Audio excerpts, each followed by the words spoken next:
forget to do this. I'd like to call the meeting to order, please.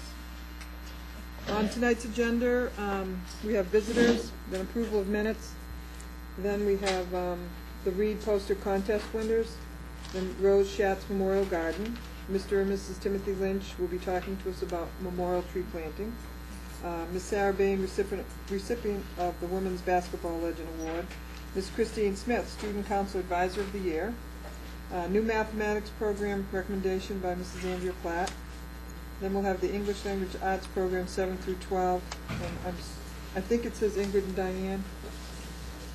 You have an old agenda. Oh. That won't be on tonight. Okay. Who's got the Next one is the McGuire Group. Okay, then the McGuire Group. Mr. Jackson. Then we're going to have the Burrow and Taylor Interment. No. Then other matters. After McGuire. Okay, how come I didn't get it? I'm with you, Martha. So I may be. You're with me too? Okay. I apologize. Those kids took the mail again. Okay. All right, McGuire Group, and then we're going to have other matters. Madam Chairman, I would like to ask that the school committee consider going into executive session at the end of the meeting to conduct strategy sessions in preparation for negotiations with non-union personnel, only to come out to adjourn. Okay, so we will not be coming out to open session. Okay, visitors. Mr. Drayton.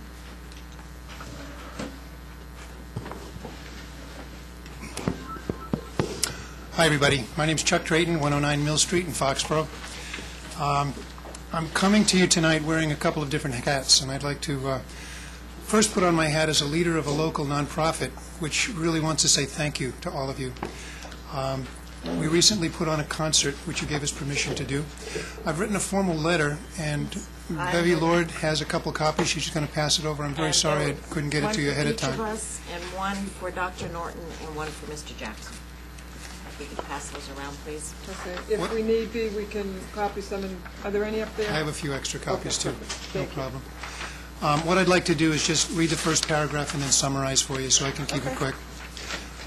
Dear Foxborough School Committee members, the Friends of Camp St. Augustine would like to formally thank the Superintendent of Schools and the School Committee for your approval and permission to utilize the Foxborough High School Auditorium in the recent Livingston Taylor concert on March 2nd. The concert was a fundraiser for the Cohasset River Recreation Area and the support of the Recreation Department in its work to develop this community facility. Everybody, this was a wonderful event. It was extremely successful. I saw a couple of you there. I know you enjoyed it. But not only was it an unbelievably successful fundraiser, but it was successful on a couple of other levels, too. On an educational level, Livingston is a professor at Berkeley. He came in for 2 hours and worked with the high school members of the music program with Mr. Massey, and it was very, very well done. Mr. Massey, I believe, was very happy, and so were the kids that saw it. And also on an entertainment level, it was a quality of performance that it was much enjoyed by the people of Foxborough, so we felt very, very good about this. In this letter, a couple of people are named by name, personnel. Mr. Steve Massey, we really want to thank him for his great job of supporting us and giving us help with all of his resources in the music department. Couldn't have done it without him. Mr. Paul Jackson was the gentleman that gave us the original direction of how to handle things and make sure that things were done correctly. So thank you, Paul. I got to meet you for the first time tonight. Thank you very much. Mr. Michael Leary was another person. He was in charge of the custodial staff and made sure we connected with the right people and had all the facilities that we needed. Michael Leary is a tremendous guy, and he still continues to be one of the best maintenance people I've ever known. And lastly, a custodial person by the name of Mr. Gary Good, who was head and tails above any work that could have been expected. He really helped us out in the planning, and he also helped us with the executing of the whole program. So thank you very, very much. It was a wonderful experience. And all of the things that were done are going to be put towards this renovation and development and maintenance of this new facility for the town. So it was very, very, very successful. The second hat I'd like to wear very quickly is my hat as a former educator and developer of what I used to think of as creative curriculum. One of the things that we're doing down at Cohasset River Recreation Area is we always had an intent to make this an educational facility. We've renovated a chapel, which is the size of a classroom. And this classroom we'd really like to offer to you as something that you could consider as an extension of your educational program. Probably about 3 years ago, almost 4 years ago now, we had a program called School Without Walls. And we were just initiating the idea of having educators to go down there to see how they could bring their curriculum into the field. We are now grooming the field and have the field ready for you. So I'd like to offer to you, Mrs. Norton, and to all of the school committee members any kind of educational component that might deal with bringing something into a wood setting for science purposes, for math purposes, especially for music and for art and all the other curriculum too. Bringing the teachers down there to have a staff development brainstorming session on how they might be able to use it. We'd like to offer that to you. So it's there. Please make use of it. Thank you. Great. And my last hat as a citizen of Foxborough. Last Thursday, I was watching this wonderful cable network from home, and I just wanted to congratulate your search committee. You have come up with an unbelievable superintendent coming into this system. I work for a business now that deals with the Massachusetts Association of School Superintendents, and we have connections all over the state. And I want you to know, you probably do know, that Dr. Chris Smartus was the director of this organization, and he has a reputation and a feeling of just plain goodness. I mean, he's so much you're bringing into this system. He's got resources with him. He has respect and reputation for superintendents all over the state. So congratulations, and you are hitting a level that I know you know it's good, but it's really good. So congratulations, and thank you for letting me speak. Thank you. Thank you very much. Approval of minutes?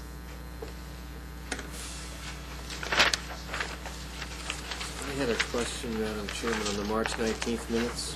On page 2, under the monthly budget statement, it says, Mr. Jackson reviewed the monthly budget statement, noting an increase of $12,523. And that, it's a little bit misleading the way it reads. I think what he was saying was that the projected surplus was increased by $12,523. Is that correct, Paul? Yes. So just for the records, if it's not so much the statement, it's the projected surplus that changed by that much. Okay. I have one change on page 4, the top paragraph. 2 sentences that were kind of redundant. I think it might have just been an error. There was you say that she also noted that there was an online survey available for input, and on the top line, we note that there's an online survey available for input. So, You'd like the second one? Yeah, the second one, if you just want to omit that, yeah.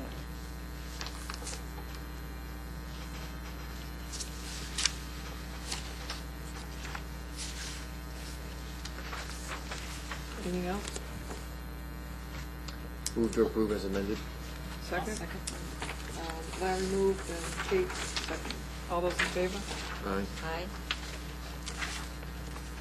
I'd also move to approve the March 23rd minutes. Second. I just have, what's it? I thought it was just Paul. That's right. That's right. That's right. Dr. Morton wasn't. Okay. On the staff present, it's just Mr. Jackson. That's right. I caught that. It was awful. I was sitting here trying to think. Okay. These are the minutes from the special meeting we had for policies. Okay, anything else? Okay, motion? I'll second, As amended. as amended, and then As I'll amended. second Larry's. Okay. All those in favor? Aye. 1 abstention. 1 abstention. I'm sorry. 4 in favor, 1. She wasn't here. So she abstained. Okay, next is the Reed poster contest winners. You'd like to go? Yes. Ms. Abrams had one of her classes at the Ahern put together a contest in preparation for MCAS, and Ms. Abrams will explain the contest. We'd also like to meet all of our winners. Just to give you a little bit of background, the Mass Department of Education, in response to a business letter exercise from a 4th grade class, changed the directions for the open response questions on the Reading Comprehension MCAS test. And they used the acronym READ. And they presented it to look like this. Now, Dr. Norton didn't think that this would capture the hearts and minds of our students very well. So as a way of working towards one of the action steps of our school improvement plan, Dr. Norton came up with the idea of the contest, and she invited one of our classes to set the parameters for the contest, which was, again, another exercise. And tonight, we are very pleased to present to you winners of the Read Poster Contest, and we want to congratulate all the winners and participants of the contest, especially the winners who took a very plain rendition of directions and jazzed them up a little bit, and while they were doing so, really demonstrated respect for themselves and their education by entering this contest. And we celebrate their achievement and applaud them for participating and for winning.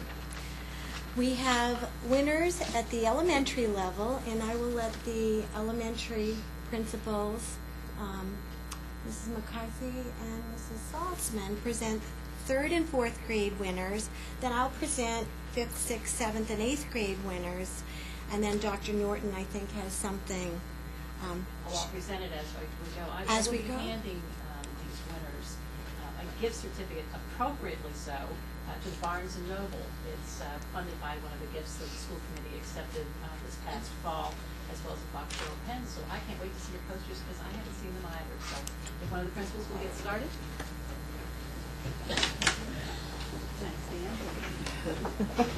Not without a microphone. There are 2 4th grade winners from the Burroughs School, and I'd ask that they come up. They are Jackie Cotillo and James Giulio.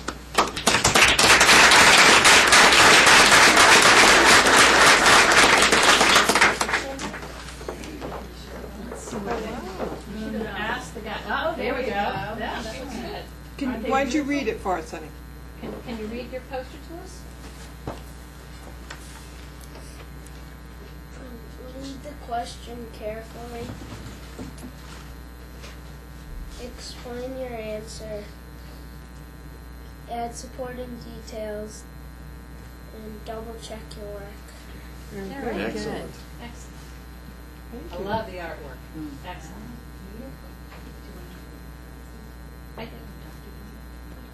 Okay, and why They don't both you... say the same thing. Okay. They all Okay. say the same thing.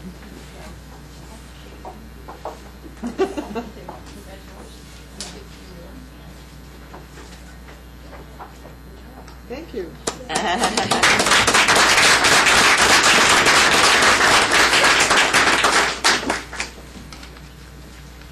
From the Igo Elementary School, we have a grade 3 winner, Kylie Walter, and a grade 4 winner, Alexis Mendez.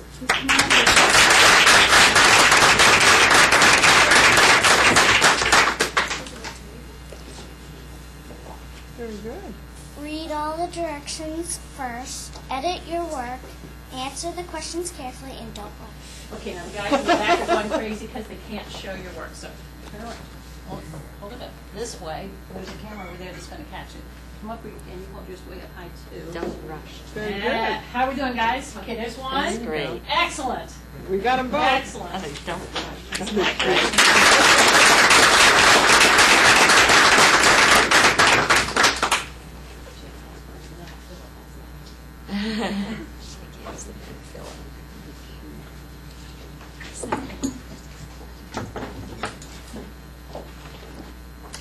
I'm very pleased to present the 5th grade winner, Brianna Gould.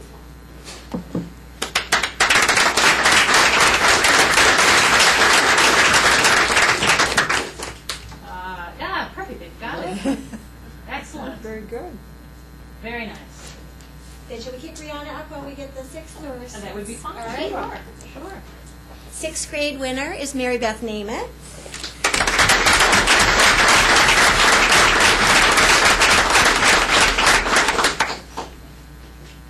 Perfect. Hold it up higher. Up. Perfect. There you go. Excellent. Very Very good. nice. Eye-catching, that's what we wanted to do. 7th grade winner is Kaylee Mendez.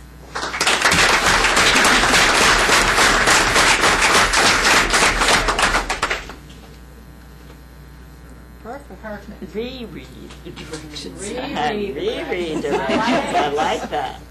And 8th grade winner is Josh Brooks. And erase.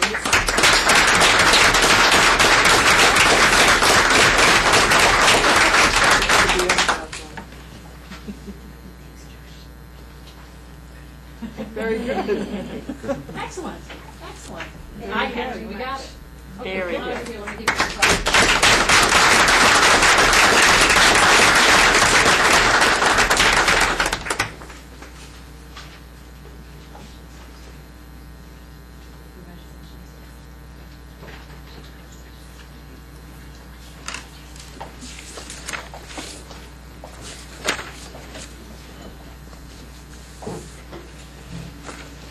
Ms. Abrams just briefly explained that we turned this over to a class to problem solve. It's one of our goals, one of our focuses for this year was to do some problem solving. So we said, all right, we have this poster, but how are we going to catch kids' attention? So we had a class that put together all of the rules for the poster contest, how many posters, what grade levels, what the prizes would be. Congratulations to all of them. They did a wonderful job. And then the posters have been hanging in the schools. So congratulations to our winners and the class that created the contest.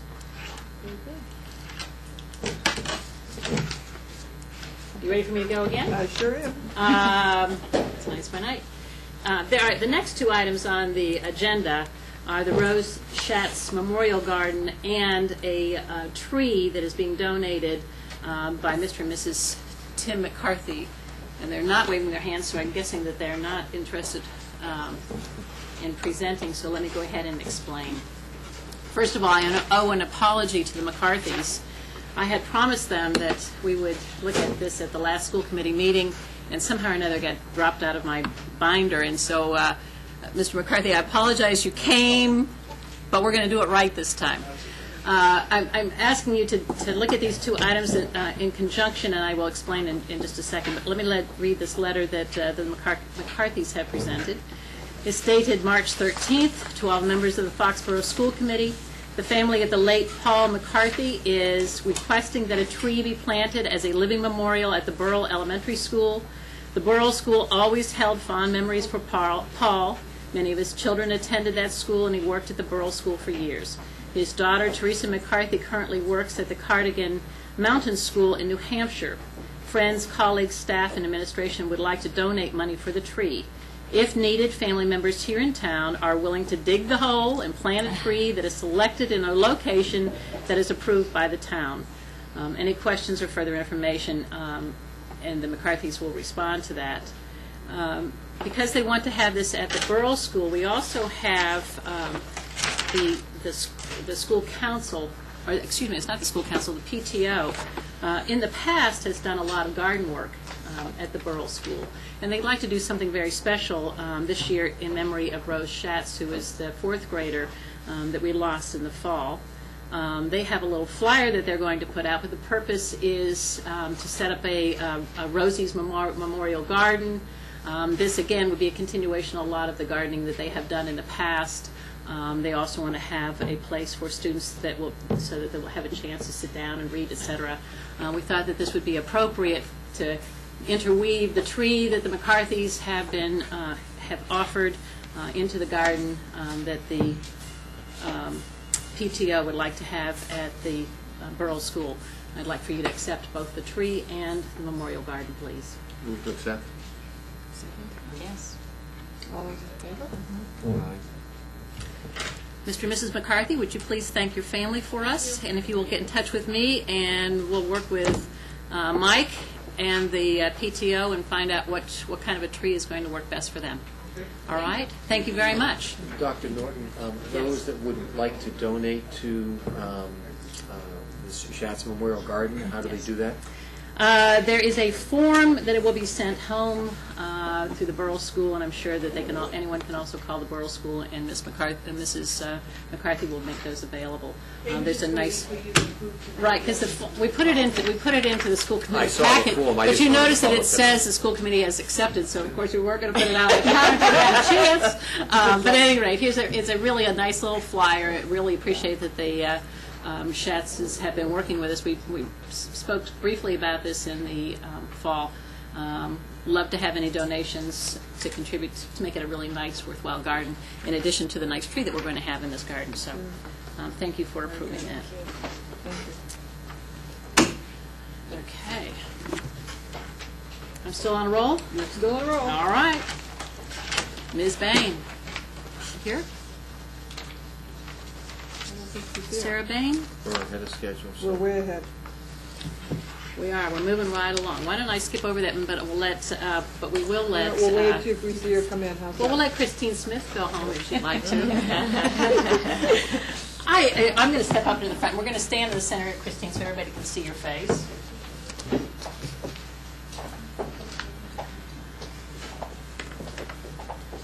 I usually like to get in right about here. We're going to face that direction because they like that. But Christine is our high school student council advisor. And this year she has made us extremely proud. In fact, Mr. Theodos called on the phone, very excited about it, and I said make sure she gets over here. Christine has been named, has received the Henry Sullivan Advisor of the Year Award, which goes to the top advisor in Massachusetts.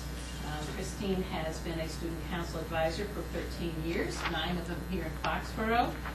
She was recommended by her students and her principal.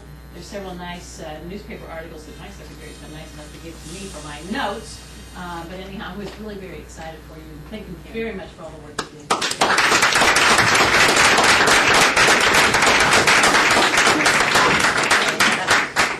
Christine, congratulations and thank you for your work. Thank you.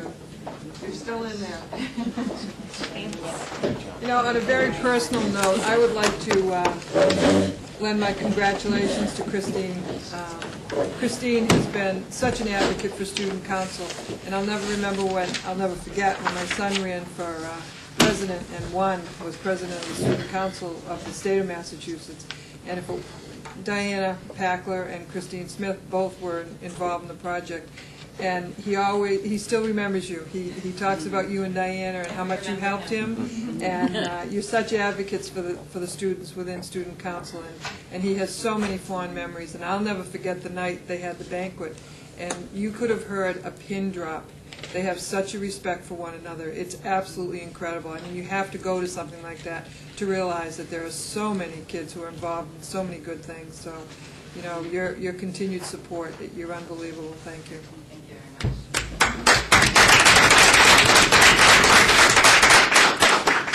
Just another wonderful staff member here in Foxborough. Christine, thank you very much, and congratulations. Next on the agenda, I'm still on. If Sarah arrives, we'll come in at that time. If not, I'll go ahead and do it without her. Okay. Next, I'd like to introduce Andrea Platt, who is our K-8 Mathematics and Science Director. She and her committee have selected a math program that they would like to bring to you for your acceptance. They have been working very, very hard this past year. As you know, Ms. Platt has already presented to the school committee twice on this subject. She has several people here to talk to you about it. And with no further ado, Ms. Platt, it's all yours. Okay, the only further review is I'm waiting for my PowerPoint. Oh. Well, we didn't set it up in advance. Do you have your... Can you sing and dance for a few moments? I'm not sure you want that. Is Paul working with it? Or? Paul's right there behind you trying to... Did we have materials? I think he's trying to get it onto a memory stick. Why don't you go ahead and get... do you have a hard copy of what you're doing? I have my hard copy, yes. Okay. Why don't you go ahead and start with your hard copy, because you do it so well. She practiced this morning in my office. She's excellent. So why don't you go ahead and that was start with with yours? PowerPoint. Yeah, and why don't you start? Why don't you start, and then as soon as we can, we'll just plug in with the rest of it. Okay. Okay. Well, the first slide says, recommendation of the math review team, school committee meeting April 9th. And, oh, we're almost there. No. Maybe. No, it'll be a little while. Go ahead and go. Okay. The math review team members are extensive. I will quickly flip through that when I have access to the PowerPoint, because what we tried to do, as you're aware, what we tried to do is have a broad representation of the schools, the grade levels, everything that we could think of. We met at least every other week from October 10th through March 20th. And each team member, one of their responsibilities was to report back to their school on the activities that were taking place so that everyone was kept informed. Okay. The first task of the committee was to assess the strength of our current program. We defined the program, designed a survey using several published surveys as our base, but then tailored them for our own. Thank you very much for this. We used SurveyMonkey to facilitate summarizing the data. We analyzed our Foxborough MCAS scores, and we are almost there. And now, how do I do this? Thank you very much. Okay. You need to dim those lights there. Yeah, that might help.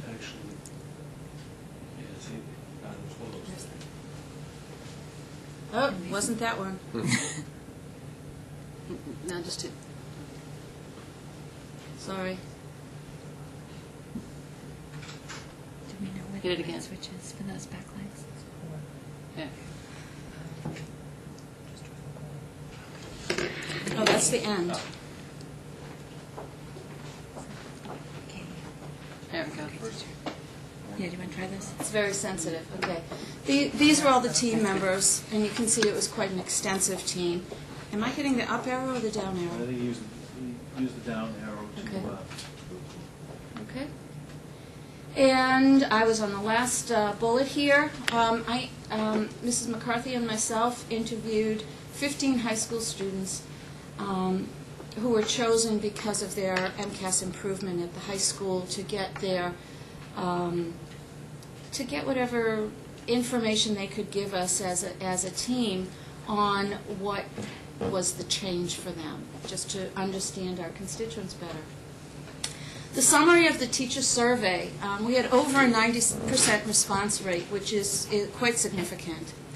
Algebraic thinking, which has been a strong focus of professional development over the past few years, was strong on the MCAS. Teachers chose their own supplementary material. We recognized our program as largely a teacher-led program. Teachers recognized the need to better meet the needs of both high and low achievers. Teachers were aware that students needed more problem solving throughout the year. The teachers wanted better tools for the home-school connection to keep parents informed and to provide parents. And they were looking for a better balance of skills mastery and the conceptual development, both of which are required for success in mathematics.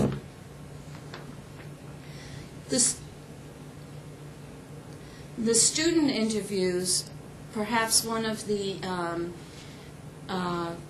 biggest pieces that came out of that was 12 of the 15 students referred to the fact that they recognized when they got to the high school that they needed to step it up.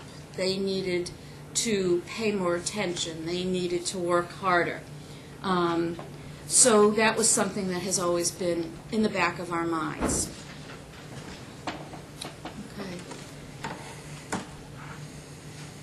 So sort of as a summary of that first task, we felt the math program has some inconsistencies in how it's implemented, that our MCAS scores, despite all our efforts, had sort of leveled out, that those grades in Foxborough that were new to MCAS seemed to have weaker results than those that had been receiving MCAS results for years.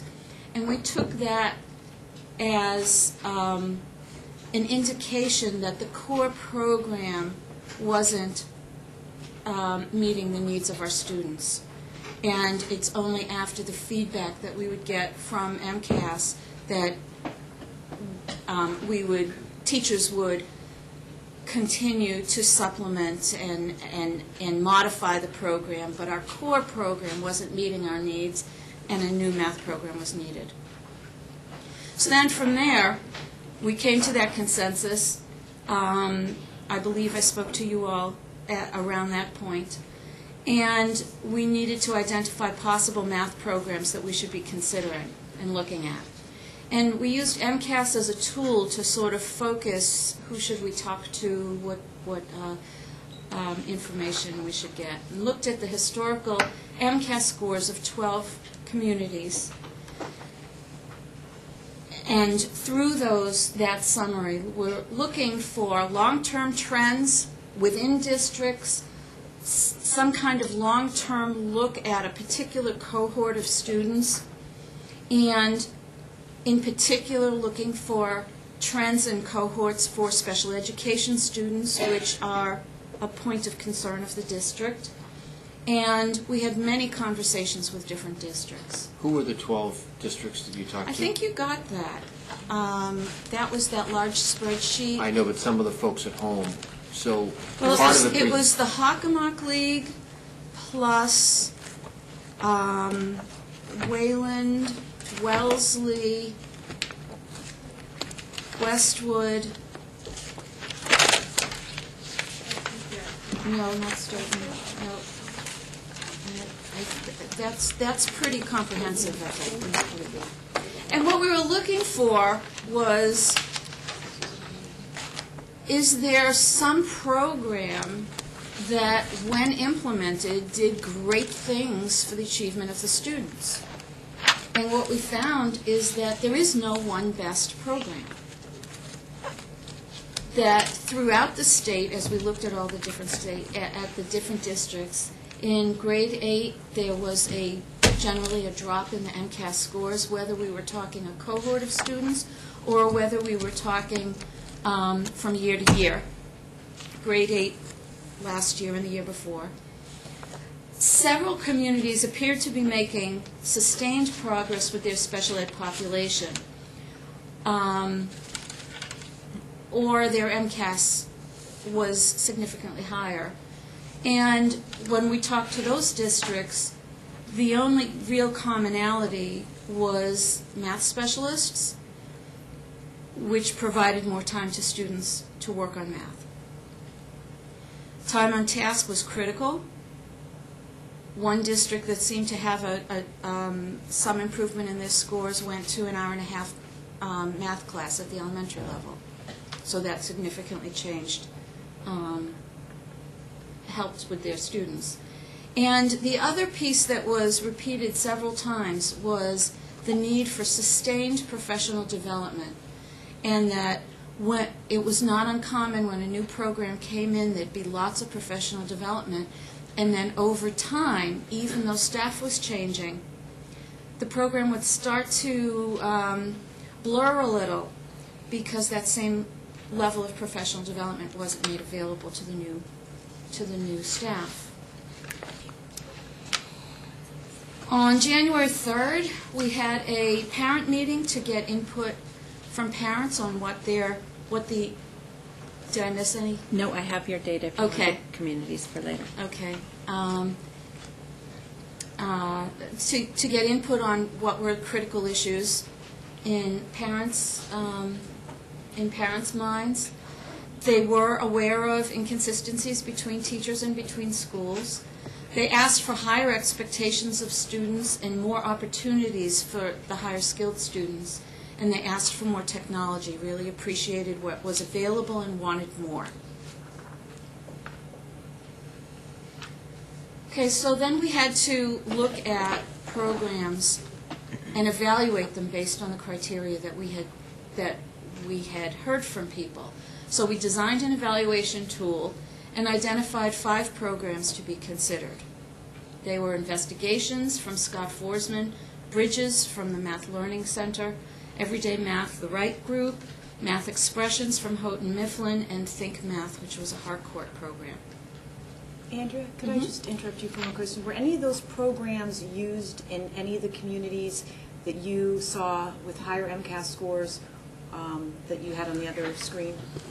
Were any of those programs, because you said it sounded like that a lot of other communities, there wasn't a commonality in terms of the actual program that they used. Were any of those? To be honest, these are the only programs out there. There are basal programs out there, but we made the decision that that was not in our students' interest, given the needs of MCAS. You'll have to explain what a basal is. That's sort of your classic model demonstrate, now you practice. We'll show you how to do it, now you practice. That doesn't meet the needs that Massachusetts has set on our students. So we didn't look at those programs. These are the only programs out there. Bridges is a brand new program. It's actually in Colorado. It's not in Massachusetts except in a very small number of communities, but it's one of the new programs, so we wanted to look at it. Think Math is a brand new program that Harcourt has come out with, and it literally is hot off the presses. So the only thing out there was pilots, which weren't really affecting MCAS scores yet. Investigations has been around for 10 years, 12 years. Some of the districts that had investigations were leaving investigations. Other people were adopting investigations. Everyday Math is a very common program in Massachusetts, but again, some districts that had Everyday Math are now leaving Everyday Math. Others are adopting it. My concern about directly comparing is that some haven't been out long enough to evaluate the MCAS scores. But to ask the question a little differently, for the 12 communities you investigated, which programs do you start with investigations and work through Think Math? For those 12 programs... The only 2 programs on there that were even on that list of 12 are Investigations and Everyday Math. Well, let me ask my question. Of the 12 communities that you looked at, how many of those are using one of those 2 programs that you just mentioned? I can't say that off the top of my head. Do you have that information, though? I have it back at my office, yes. All right, because since we're comparing to the 12 communities, it would help to know which communities are using which programs and how long they've used those for. And what their results on their standardized tests are, too. I don't mean to be obtuse, but what will that tell you? Some of these programs may have been chosen but weren't available at the time. Well, I understand that, but you're telling us you did an analysis of 12 communities. In order for us to fully understand your analysis, we need to understand when you went to those 12 communities, what programs they were using, how effective those programs were. Were they thinking of a new program? Were they thinking of a no program? Keep the same one. Were they satisfied with the current program or looking to something different? Because you're proposing to us tonight a program that is somewhat, as you said, hot off the press. It's untested. So we've done this work with the 12 communities. I think, at least for one, I'd like to understand why they selected the programs they have, how long they've had those programs, what the results of those programs have been, and what are their current thinking about those programs and whether they're looking elsewhere or not, by each of the 12 communities you tested. Okay. Those were all things that the committee considered. Sure, I understand. I just wanted to clarify. We don't have it written down for you and certainly make that available to you. But the committee did look at all of that data. which district, again, as Andrea said, they had the MCAS scores. They knew by district what was the program that they had. They also knew where they were in the cycle, just as we are in the cycle, whether they were adopting some of the problems that they've had. A couple of them that you'll see this when the report comes out is some of the districts have adopted one of the programs and now have discovered that they need to supplement for either for the gifted students at the upper level or for the lower level. So those were all things, additional things that the committee took into consideration. It wasn't just adopting a program because somebody else has used it and it was good for their, showed up well for their MCAS numbers, but also where they were, what they were supplementing, how long they've had it. Andrea, as she said earlier in the presentation, talked to the directors. And as she said at the very beginning, there was nobody who said, this is the one program, this is it. We did not hear that from any district at all. I just wanted to clarify before. Yeah, it's my view is, I think this committee has indicated over and over we support the new curriculum, especially for math. But to spend $120,000, I think we want to be comfortable that we understand the research you went through, we understand some of the data so we can come to the same conclusion. When you talk about Think Math being a new program, how closely aligned is it with the frameworks and MCAS and what we're trying to do? It is perfectly aligned. Not perfectly. It was part of the development of the program was to be aligned with the frameworks. And we have with us, when I finish this, we have with us an educational consultant from Think Math who will tell you a little bit about the development of the program. Okay. We got through and ended up only considering two programs, Everyday Math and Think Math. So how do we differentiate between those two programs? Team members tried lessons, and we have several teachers with us today to tell you their experiences of using those lessons. We visited schools that had each of the programs and talked with those teachers. I took the materials for all grade levels to each of our elementary schools and spent a day sitting, just letting people come in when they had their prep period to look at the materials and get a sense of the two programs so that they could choose between them and give us some feedback on which program they felt better suited their students. Special education made phone calls to some of the districts and spoke with special education teachers in the district, asking them about the experience their students were having with the different programs. And then finally the two vendors came back and did another presentation that was open to all. So all of our teachers, all of our staff who were willing to come.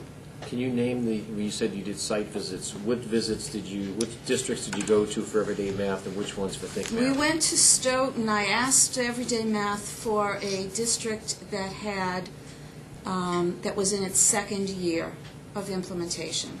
So that was Stoughton? And we went to Stoughton, which is not one of the 12 districts that was on there, but it suited what I was looking for. And we went to Watertown, which is also not one of the 12 districts, because they have been piloting Think Math. Okay. And then, so Watertown is for Think Math and Stoughton is for Everyday Math? So there's only one district that you were able to go to for each of those two programs? We went the morning of the professional day, the last professional day, went to each of those districts. We also sent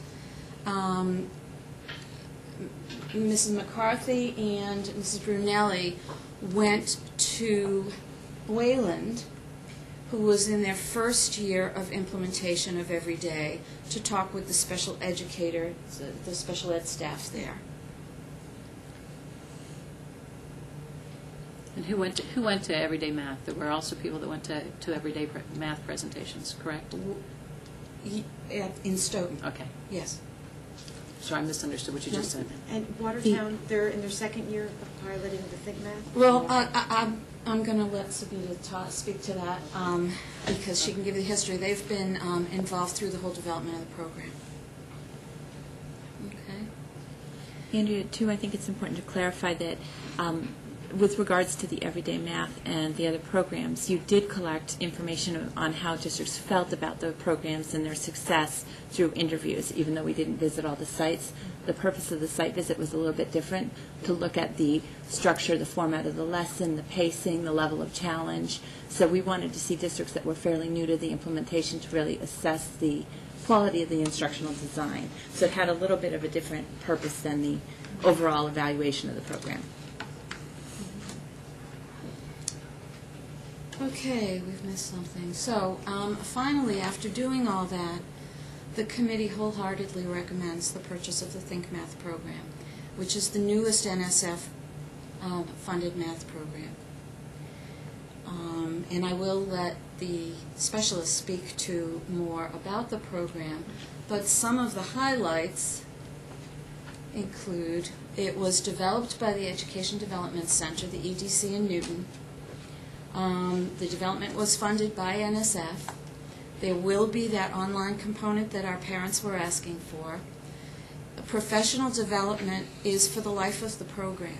So as we get new staff, the publisher will continue to support the training of that new staff.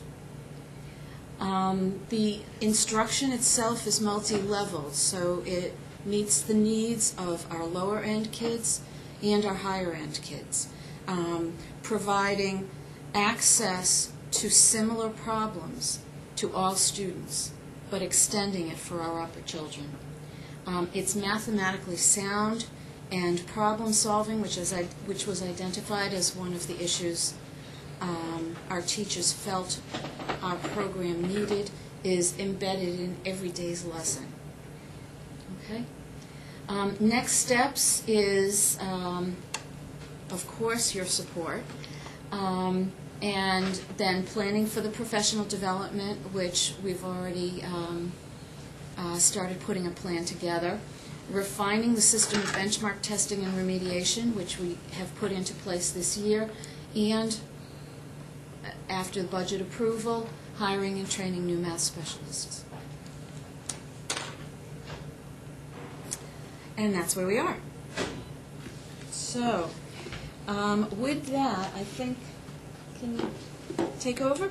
Okay, I'd like to introduce Sabita Chopra.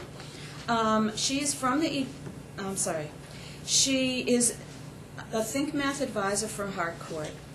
She taught in the UK for 4 years, came to the US 11 years ago, and has worked at the EDC on many teacher professional development projects and early elementary curriculum.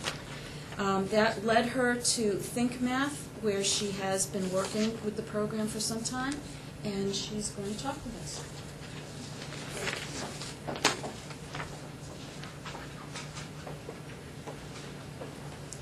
Hello. Welcome. Thank you. First of all, I'd like to just say that I did come prepared with some slides. However, we were unable to make them into JPEGs. So for anybody who would like to get any of the slides that I had created, I'll leave it here, and hopefully somebody in the tech team can do that for you. For anybody who's watching at home and who can't see some of the visuals I'll be holding up, again, we'll try to leave as many pieces as possible for those people who are interested. So my name is Sabita Chopra, and I want to give you a little bit about my history, where I came from, why I'm sitting here today as a representative for the Think Math program. As was explained, I worked at EDC, Education Development Center, an education company in Newton, Massachusetts, for over 10 years, working on various projects. Primarily my initial interest was working with K through 5 curricula, as I had been a teacher back in England, and then started to build on the professional development piece of my interest, working real closely with teachers. So the final project that I was on was the Think Math project at EDC, whereby I actually wrote some of the curricula alongside doing my master's degree and getting my degree in curriculum and instruction. So it was really, really targeted to the work that I was doing. So the Think Math program, I was right there at the very inception of it, one of 4 people at the very beginning, and have seen it evolve and develop right the way through its course of time to where we actually see it in a beautiful curriculum. It's a K-5 program, and it came out in segments. So we initially did grades 1 and 2. They were piloted in a few of our local districts, as well as in Leaf, Texas. And it was also, the next 2 grades came out were 2 and 3, and then we went over to 5th grade and finally kindergarten, which was a very different program altogether. Some of the things that I'd just like to address, first of all, are just starting with, why do we believe that the Think Math program stands out or is different to any other NSF, National Science Foundation funded program on the market today?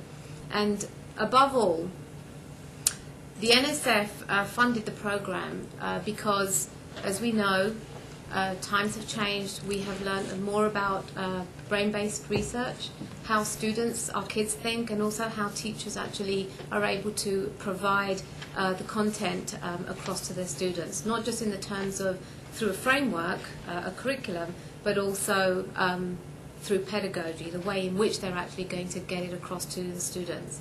So with that brain-based research in mind, this brand new program has taken what has evolved over time since other NSF programs have been in existence, and used this new conducted research to actually base a lot of the research that's gone into this program. So that's number one. And then secondly, this program has sustained professional development. I know that was something that was in a criteria that was being looked at, but what I mean by sustained professional development is that we have professional development in this program within the text.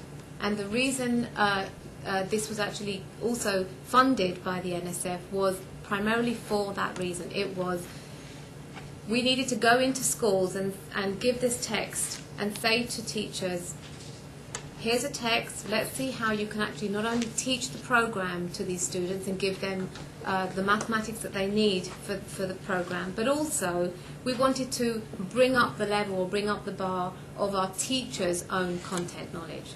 And research has also shown us that there's some missing gaps there. And we wanted to be able to show that with snippets or paragraphs of professional development that are embedded in the program on a daily basis, without teachers having to go and reach on shelves that are collecting dust for that PD, whatever it may be, it was right at their fingertips, and that we were actually giving them professional development every single day. That doesn't mean to say that Harcourt will not be supporting professional development.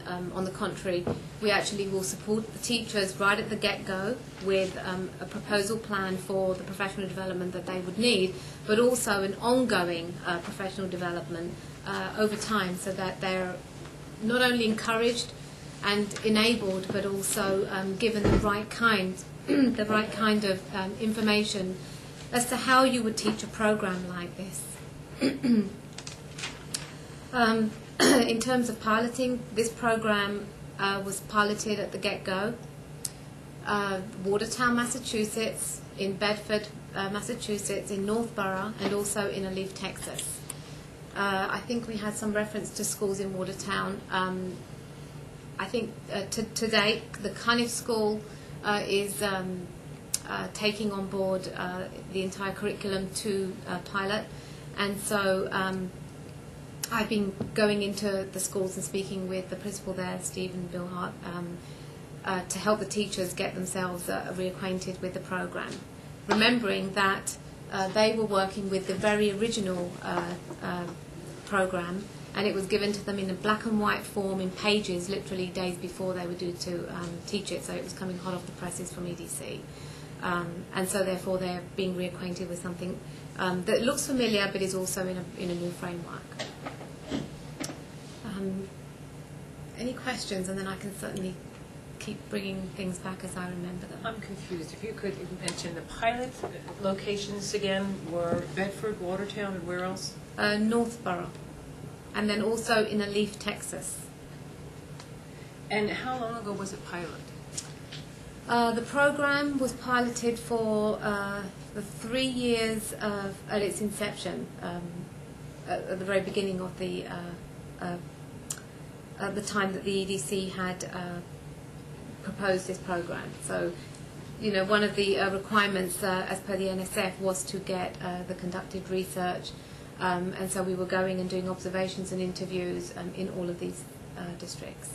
Now, how old then is the program? We have a program that was given a 5-year funding. That was the original program, and now we've gone on another 2 years. So 7 years altogether. So is this program continuing in the towns that you've just listed that piloted it? It's continuing in Watertown, Massachusetts, as I've mentioned in the Cunniff School. There's been a lot of administrative change, so people are still reviewing and looking. We have one school for sure that's continuing on with the piloting program. We did kindergarten in Bedford, and they did it for almost 2 years. And But they're not, are they? Not that I know of. I no longer work at EDC, so I'm now representing Harcourt, and we haven't gone into Bedford, no. Into Bedford, right. So they had it for 2 years. They no longer have the They program. they were just looking at kindergarten at that point. I guess one of the questions that I have, and I'm not sure that you're able to answer it, but when we looked at our new English language arts program last year, I thought I remembered seeing a chart that clearly articulated the gaps that we felt we currently had and what was driving those gaps. And then we saw a chart on the new program that said, here are the specific areas within this program that will address these gaps. So you could see there was a perfect alignment between the program that was recommended, the gaps that we currently had, and then there was a discussion about how long it might take before we'd see results in those areas. What I don't quite see this evening is an articulation of where the gaps are and how this program specifically addresses those gaps. And I'm concerned that this program is so relatively new and so relatively untested, not seeing what our gaps are and how this clearly addresses those gaps, to be asked to spend $120,000 on this program that's not very well tested, not very well marketed. If they were coming in saying, we'd like Foxborough to try the program and we're going to give you it for next to nothing and hopefully you'll become a beta site for us, that might be one thing. But to pay $120,000 for an untested program that we don't clearly see how it addresses our gaps is difficult for me. If, Andrea, would you back up your slides for one of the things that, with the slide for why you chose it? I think it's important to know that there was a committee, and there's several committee members here that will address some of your questions, Mr. Harrington, for why they have selected this particular program. Well, I'm sure they didn't pick it out of a hat. I know they put a lot of effort into it. Of course not. And I'm just saying, I don't see in the presentation, in the PowerPoint presentation, the evidence that we saw in the ELA program for so overwhelmingly convincing us to go with that particular program. From the same company, by the way. Yeah. It is not as targeted.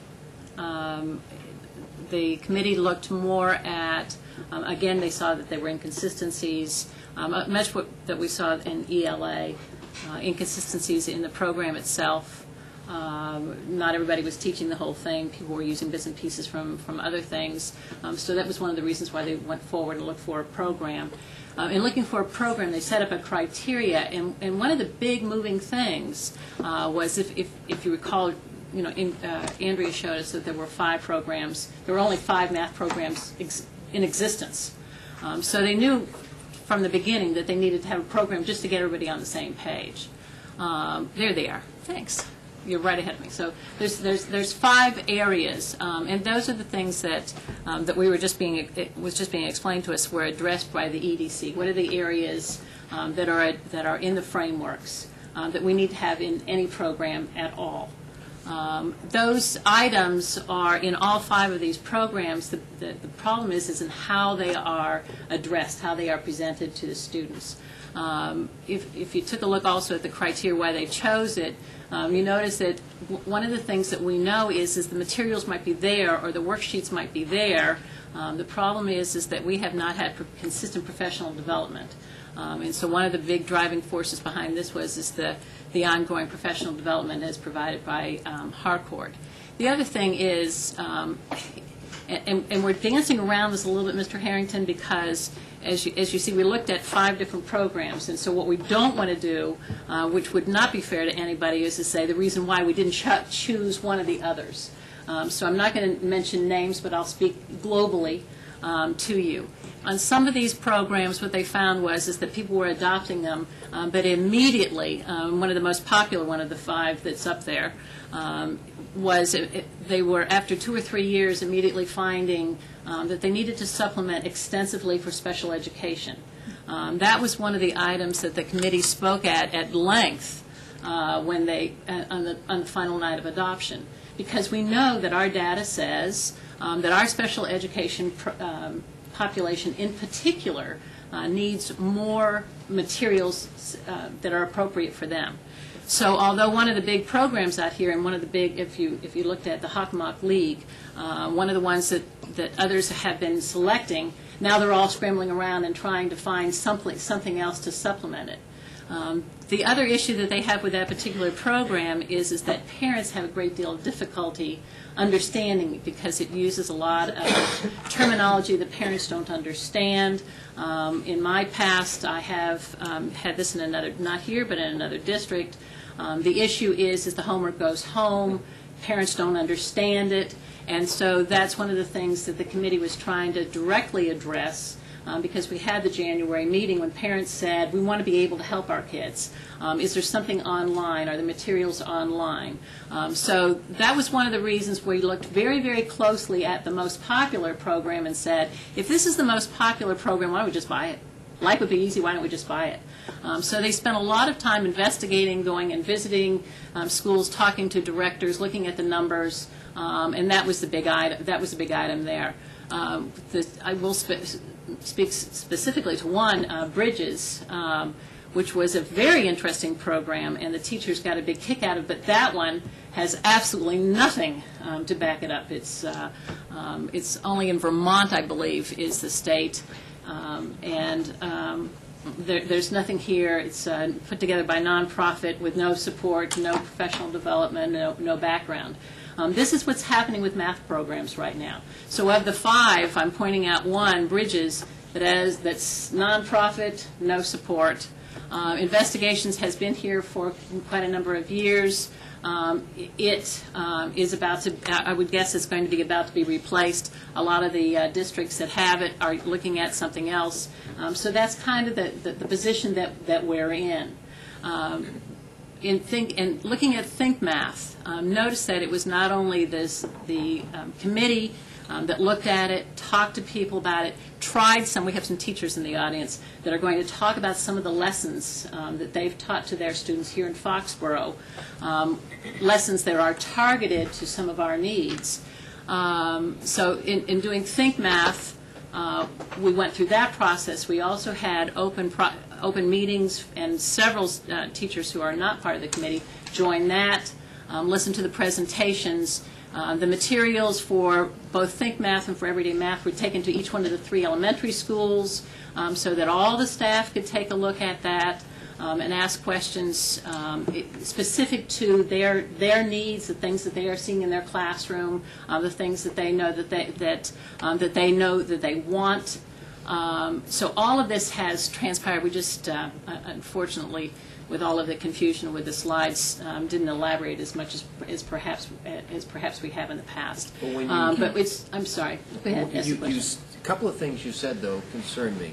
Yeah. You talked about the inconsistency among teachers. Yes. Well, we ought to be able to control that within our own district, all right? You talk about some do bits and some do pieces, and each one kind of has their own thing. Well, it seems to me that to spend $120,000 for a program to get the teachers to march to the same drummer there are other ways to do that, including if we have particular teachers in Foxborough that are teaching the program today and doing it well, and others aren't following that, did we look within Foxborough to see where our success was? Because you talked about lack of continuing professional development. We can solve that as a school committee very easily. You talked about inconsistency. We could address that as a district very easily, and the bits and pieces. So the three things that you threw out as key drivers for the need for the program are things within our own control as managers that we haven't done a very good job, you're saying. You know, and I think we could address that other than necessarily with a new program, not that the new program wouldn't help as well. Well, I'm sorry, just let me respond if you don't mind. Yes, you're exactly right. They all could be addressed, except if you're going to get a momentum going with people and bringing them in for professional development, looking specifically at what do we need to do to meet the standards. Now, what we need to note is that the Massachusetts state standards, the frameworks, are based on the national standards. Those standards for each grade level are what MCAS is based on. So if our students learn what is in the frameworks for each one of those grade levels, we're good. The program that we have now is not in alignment with the frameworks. So although we could make a big effort and do some professional development, the materials we have are not sufficient. See, I would have led with that argument first before I started saying teachers were inconsistent in bits and pieces and we're not having professional development. That's a much more serious issue. It's a very serious. It's a very serious issue. Well, one of the reasons that it is inconsistent in this presentation is hats off to the teachers. When they have insufficient materials, they go out and find something, or they bring in something from the district that they were in. If you recall, when we look at our MCAS scores and our Terra Nova scores, not only this committee but each one of the teachers and the schools independently are looking at the results and saying, all right, here's where we're lagging, and addressing those things. What do we need to be doing? They're bringing in new materials. So what happens is then it's inconsistent across the board. The materials are old. You can have as much professional development as you want to, but if you continue to use the materials that you have, you're not going to be teaching the students everything that they need. Right, and that goes back to the slide. We're back. Tell us exactly where the existing program has gaps and how this new program addresses each of those gaps. Is it all right if I add? Sure. So, one of the things that I just wanted to point out with the current program that we have, Andrea mentioned earlier that there are basal series out there in math that we did not look at. That is what we have currently. So it's a program that presents a concept, and then it's basically a textbook with opportunities to practice. That's really the extent of what's in our current program. So the differentiation, the leveling, the tiering, the multiple ways of presenting a concept, that's not there. So that's where the inconsistency comes in that I think you've discussed, that when you present a concept and many students don't get it or others need additional challenge, then people are going to look for additional resources and tools because they're professional and they're looking to challenge. It's not a matter of necessarily that people don't know how to use this current program. It's that it's not rich enough in those facets. I think one of the things that I would point out also, we did as part of the evaluation evaluate our own program against the same criteria checklist, and it did not stack up as well as the other new programs. One of the other things, in terms of the data analysis, we did do a comprehensive analysis of the strengths and weaknesses of our current math program. Some of the areas of difficulty, fractions, decimals, problem solving, computation, and the fluency with computation are areas of weakness. Students' ability to understand linear relationships, word problems, all those were areas of weakness. Once we made a decision to move to a new program, if you look at the 5 top programs, every single one of those addresses those concepts thoroughly. There isn't necessarily one that does a better job at hitting those key weaknesses. We can tell you that they're weaknesses because those are more abstract concepts for kids that our current program doesn't offer multiple ways of accessing. Okay, so all of the 5 new programs, I think, very healthy, have good new approaches for teaching those areas of weakness. So when we started to fine-tune which of the 5 is the best fit for us, All 5 of them have excellent math content. They're well developed, they're well researched, they all address those gaps. What we had to start to look at was which is going to be the most, the next sort of tier of what's going to make it successful, because they all have the foundation in there. That's why there's only 5 core programs worth looking at. You know, if you look at other districts and their performance over time, again, there's only 5 good programs out there that are worth even looking at. So we looked at the next tier. What do we know in addition to these concepts being weak that we really need to hit will make a program successful? One of it was the professional development over time. And the other is the parent support, because, you know, that's a question that we all hear. How do I help my child in math when I'm not sure how the teachers are presenting it now? This program hits that very well. I think some of the other elements that we looked at in keeping with this, too, we did take all these areas of difficulty and have our teachers pilot lessons in fractions from both programs, which which made more sense to kids. So we did collect that data as well. And I think one of the other pieces with the Think Math program, and I know you're going to talk about it further, but we were really looking at our subpopulations that are really struggling, the special education piece. There's 2 programs among the 5, and I know Dr. Norton has chosen not to get into each individual program, but there are 2 of the premier programs that are out there that have caused significant difficulties for that population of students because of the way they're structured. Right. They have what's called a spiral curriculum. So a concept's introduced, it's not necessarily taught to mastery, but it's reviewed again at a later point. Right. And for our population, that lack of consistent practice on one concept causes more and more special education referrals because kids are missing the concept. It's not enough to see it back again in 6 weeks. Yeah. So that's something we looked at in trying to whittle down of the 5 programs which best fit our district's needs. Please. But I think it's worthwhile to get that information. Yeah, don't take me wrong. Yeah. I don't disagree with the program. Yeah. But we're not here to rubber stamp the program.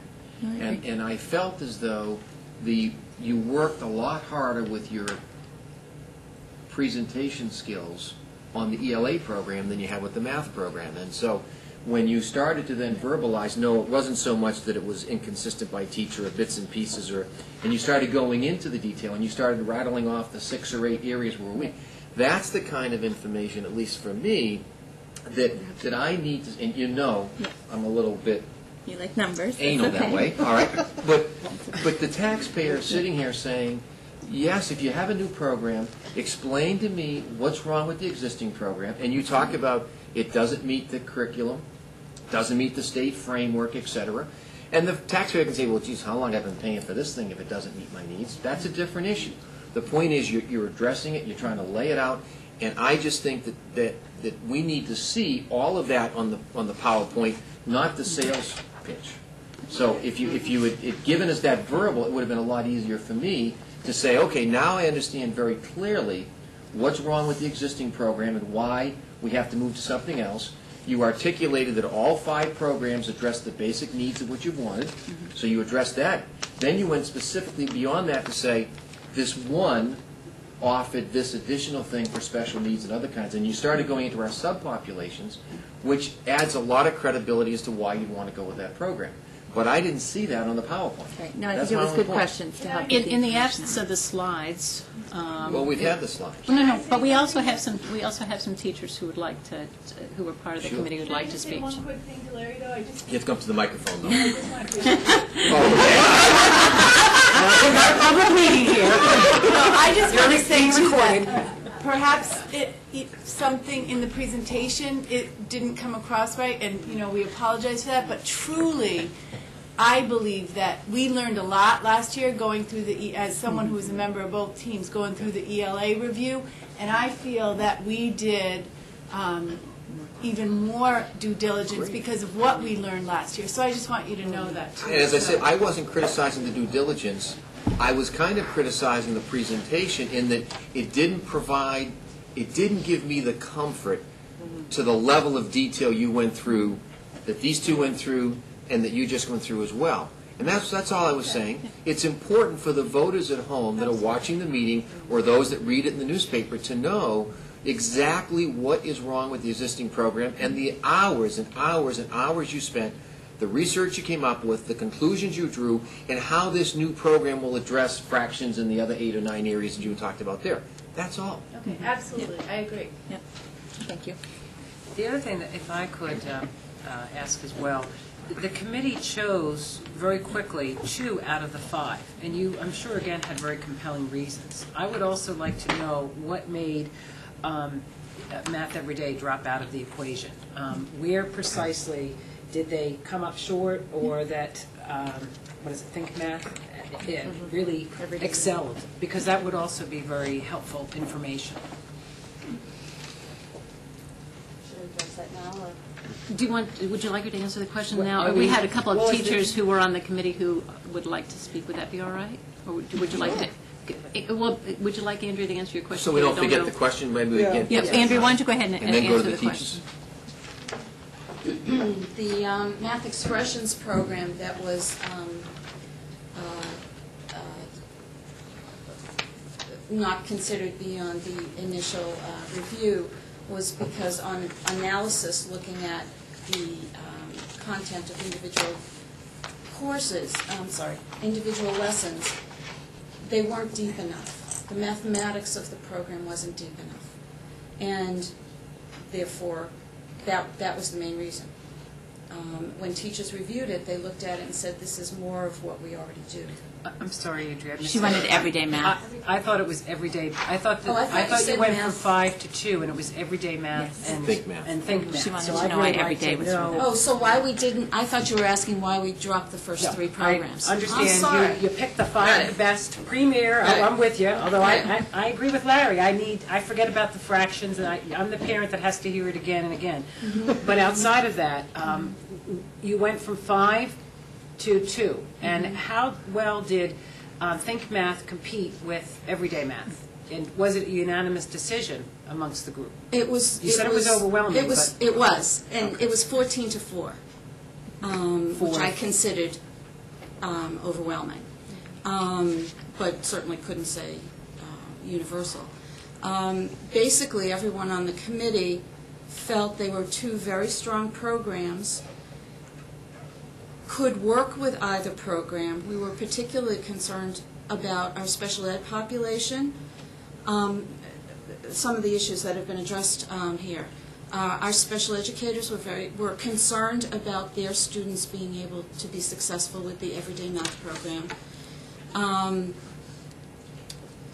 And the professional development is key to maintaining a program. That was a very big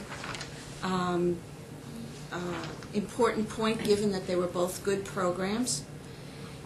In addition, there's a lot of controversy in many communities that adopt every day. That was not a reason to not consider them, but a lot of energy went into the first year or 2 of the program, helping people understand the program.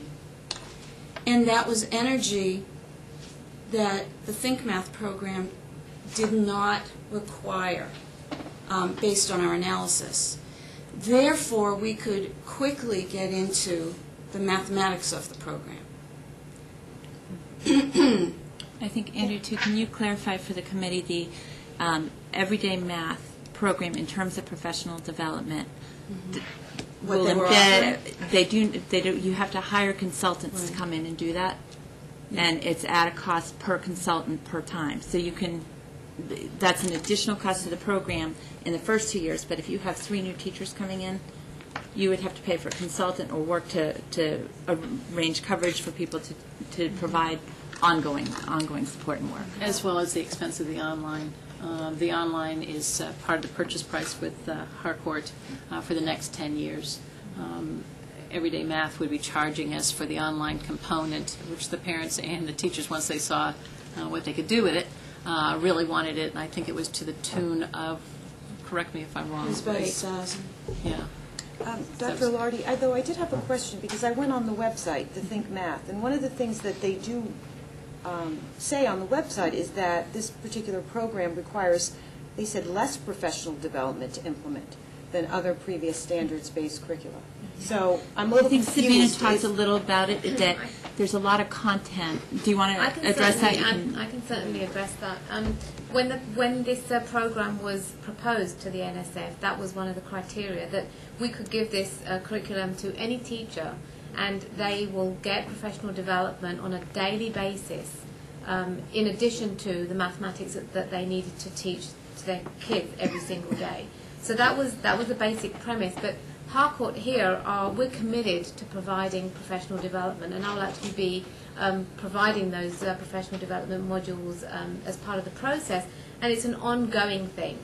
Research has also shown us that if we just slam professional development at the beginning of the year and let our teachers hope that they move on with it, it does not sustain itself. We know that. Research is telling us that.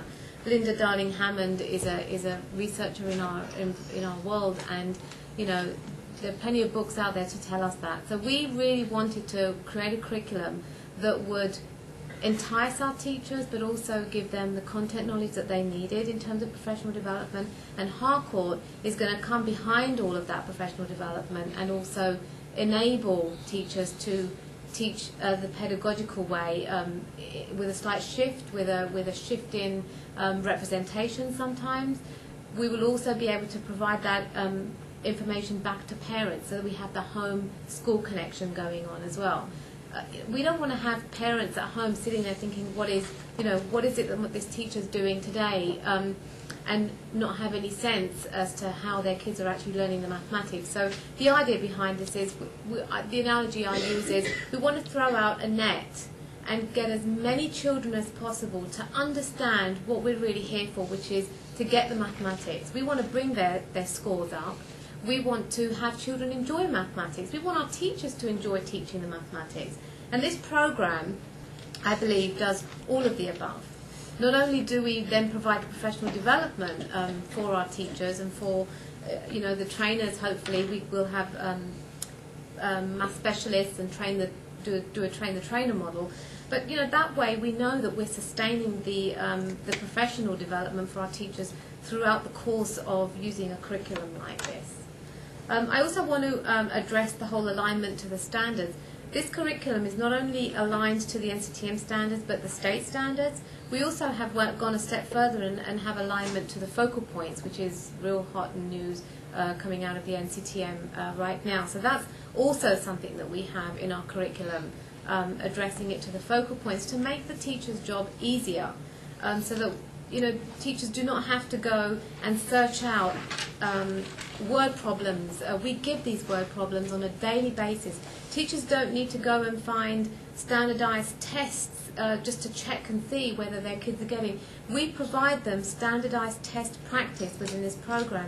There is ongoing assessment. There are teacher stories that we provide, and it's right there at the teacher's fingertips, so that there aren't bookshelves that are being filled up with superfluous text that teachers don't actually get their hands on. So if we have a heading in our program that says, and about the mathematics, what is it about the mathematics that we're teaching today? If that's empty, it's empty for a reason. We're actually not filling this space because there's a heading there, like many programs have done. We actually leave it empty so that teachers understand that there's not a piece right here, right now, but when there is going to be something of real substance about this program, you're guaranteed you're going to get this right here.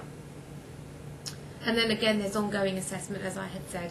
We have testing at the end of every single chapter, and then there's also ongoing assessment that teachers can have with a checklist, just to make sure that there are concept alerts. Sometimes kids may misinterpret a concept, and there are little things in the text that just highlight to the teacher concept alert. Sometimes your kids may misinterpret here. Just check for that. Just be aware of that. These are things that teachers sometimes, it's good to have a reminder. It's a one line, it may be a small paragraph, but it's a real good one-liner to enable that ongoing assessment piece all the way through the program. I just had another question. Thank you. That was very helpful. One of the things that in the November meeting that you identified that was a problem with MCAS testing was that the program that we have doesn't match the language of MCAS. Is what she's discussing, will this program help with our children understanding the terminology of how to attack these problems on MCAS, because they can learn all the information, but it seemed like what was key was that they didn't have the skills to attack those problems because of the MCAS questioning, their line of questioning. It's both the language of the problem and the structure of the problem, more open-ended, where kids have to write it about and explain their answer. Those are the format, the types of questions, those are much better aligned in the new programs.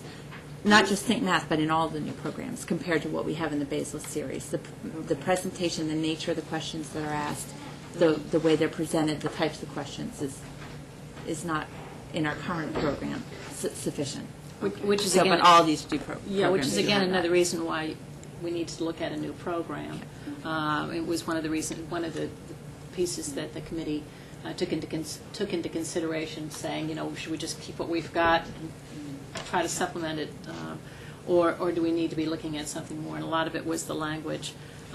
It also is in reference to the other program that is being widely used, and the districts are coming back and trying to translate the terminology that's being used in the program to the terminology that's being used on the test, which again is another thing that the committee took a look at. I know I have teachers that are very anxious to speak, and I hate to put them off. Do you mind if we go ahead and have a teacher speak? And They just need to come I to think the Cindy table. Brunelli as well. We have, can I just weigh in just? You just need to come to the You've table. got to go to the microphone. Sabita, if you'll let the teachers and Ms. Brunelli take the microphone. I just want to weigh in as a representative of the special education population because, in fact, that is a group of students that we truly have had to focus on with regard to how we look at what we use as the next math approach. And I have to say that, in fact, we did come right down to the wire with regard to our choice, that it was Think Math, Everyday Math, Think Math, Everyday Math. And right up until the few days before we actually had to make the decision, we were making and weighing that decision. And Michelle McCarthy and I had the opportunity to go and visit a school in Wayland who actually was using the Everyday Math that everybody seemed to think was the way to go. And we were sort of on the fence, so we went and we asked some questions with regard to the specific special education population. And what we discovered was, in fact, that although it was a very good program, as Ingrid has already explained to you, what we discovered was that there was too much supplementation that needed to be done for the special education population, that in fact, because it was a spiraling curriculum, that in fact some of our students were left in the dust, and that more and more supplementing needed to be done as a result of using that program. So we went back and we rethought that and looked at Think Math and discovered that in fact, not only was it very user-friendly with regard to teacher usage, but it covered everything. There were just no holes for kids to fall into with regard to using this particular approach, as well as the fact that the assessment piece was phenomenal. There were some real nice alternative assessments for our special education population, and the professional development piece was what won me over with regard to the fact that they were willing to tailor their professional development not only to all of our elementary K through 5 people, but also to our special education people, and I think that was a really important component to the Think Math program. So I just wanted to let you know that in fact I was representing that particular population, and I really do think that Think Math was the way to go with regard to meeting all the needs of all of the kids. Katie, would you like to speak?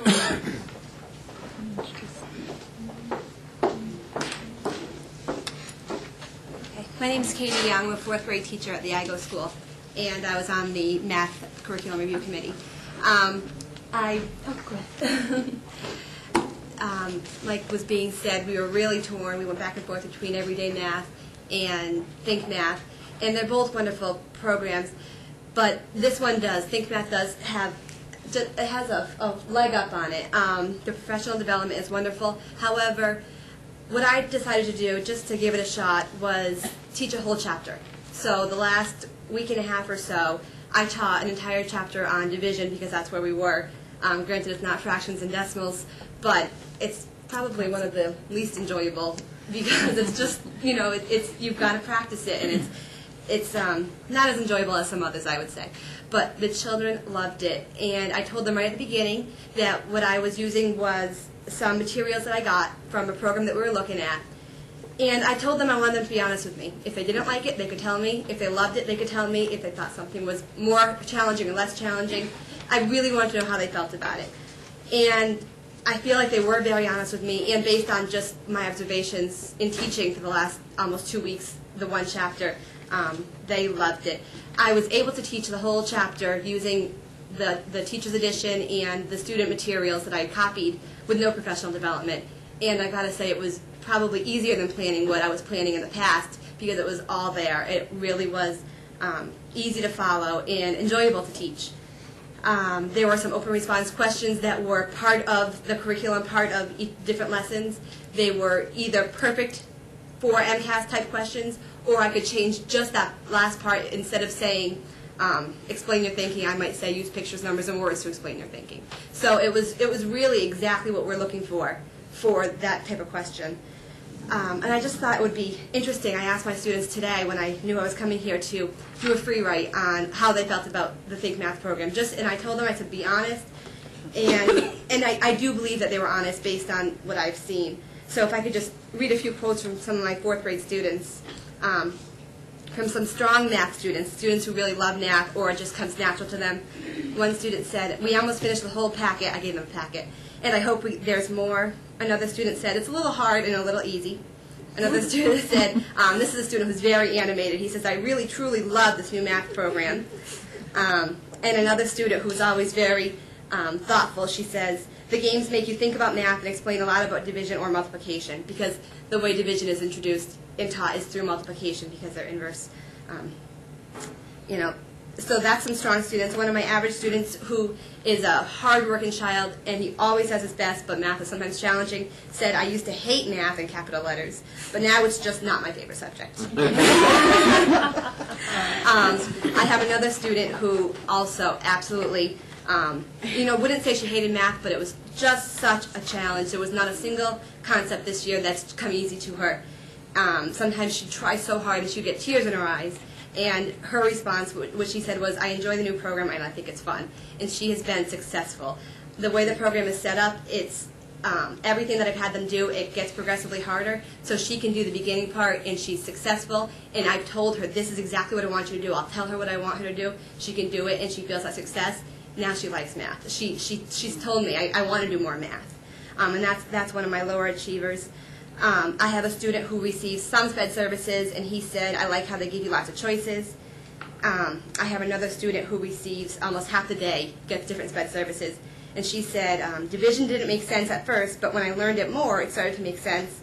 I want to learn more from this program. And then my favorite one that I had to say for last is from a boy who has severe math anxiety. Anytime we start math, automatically you see him tense up. Just really has a lot of anxiety about math. And a few of his sentences were, I really like this new program. The multiplication helped me with the division because I got used to estimating big numbers. The new program is the best thing that ever happened in math because it makes the division make sense. Math is my new favorite subject. So that, as a teacher, I mean that just warmed my heart. And I didn't do anything different than what Think Math had. So I feel after teaching one chapter, a lot of them are asking, we're starting fractions, and they want to do it. So I'm in the process of making a fractions packet out of the Think Math because they like it. They like it, and it's enjoyable, and they're really learning. They're conceptually understanding long division, and when you bring the numbers down, subtract, they get why. And I can show them the traditional way, which I started today. I taught them the traditional way. I had 20 students in my class. All but 3 got it immediately because I showed them the 2 ways, and because they had the conceptual knowledge, the traditional algorithm is so much easier for them. And I really contributed to the Think Math program the way it was so clear for the students to understand.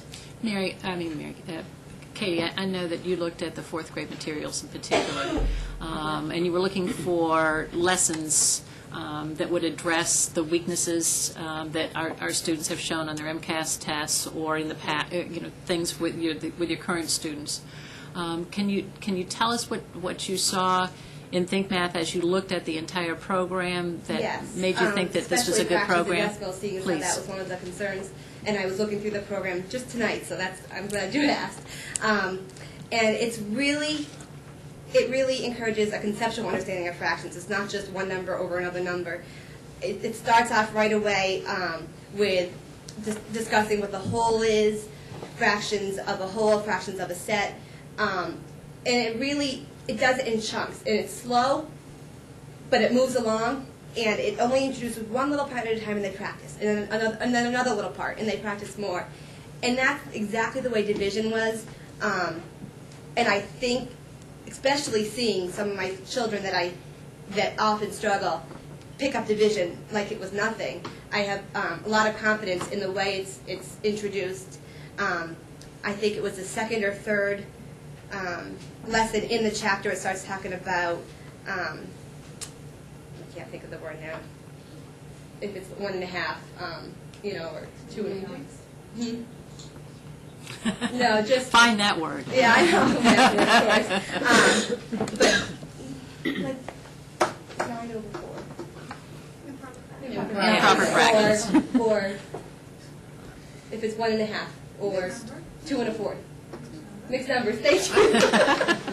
Your students aren't watching this. I know that. If it's in mixed numbers, even I'll be able to remember that word when I teach it, especially now. But it brings in mixed numbers right away, as opposed to waiting until the end, so that they see conceptually what fractions are instead of just one little part. In the past, I've seen fractions taught in sections, and then all of a sudden, okay, now here's a mixed number, and then the kids don't understand, well, why is there a big number and then the two little numbers? The way it's introduced in this series is it's part of fractions. It's how it is, and they really get it conceptually instead of rote. This is what it is. Thank you. Well, great answer. Appreciate it. This is a hard person to come up with. I'll tell you. Oh, no, I've seen many of our math night. Math Question I have. Katie. One of the reasons you chose Think Math was also because of this multi-level instruction, and I do get that. And we're hearing about the need for special ed and those students who are maybe average achievers who have high anxiety. My concern is, what have you seen for those students that need to be challenged and who are already at a higher level? How does this program, and does this do it better than the second one you looked at? I wouldn't say it. I think if you're talking about challenging the really high achievers, I think both programs that we were looking at did it beautifully, and that was one of the parts that was making it go up and down. This program had both challenged the higher achievers and was attainable for the lower achievers.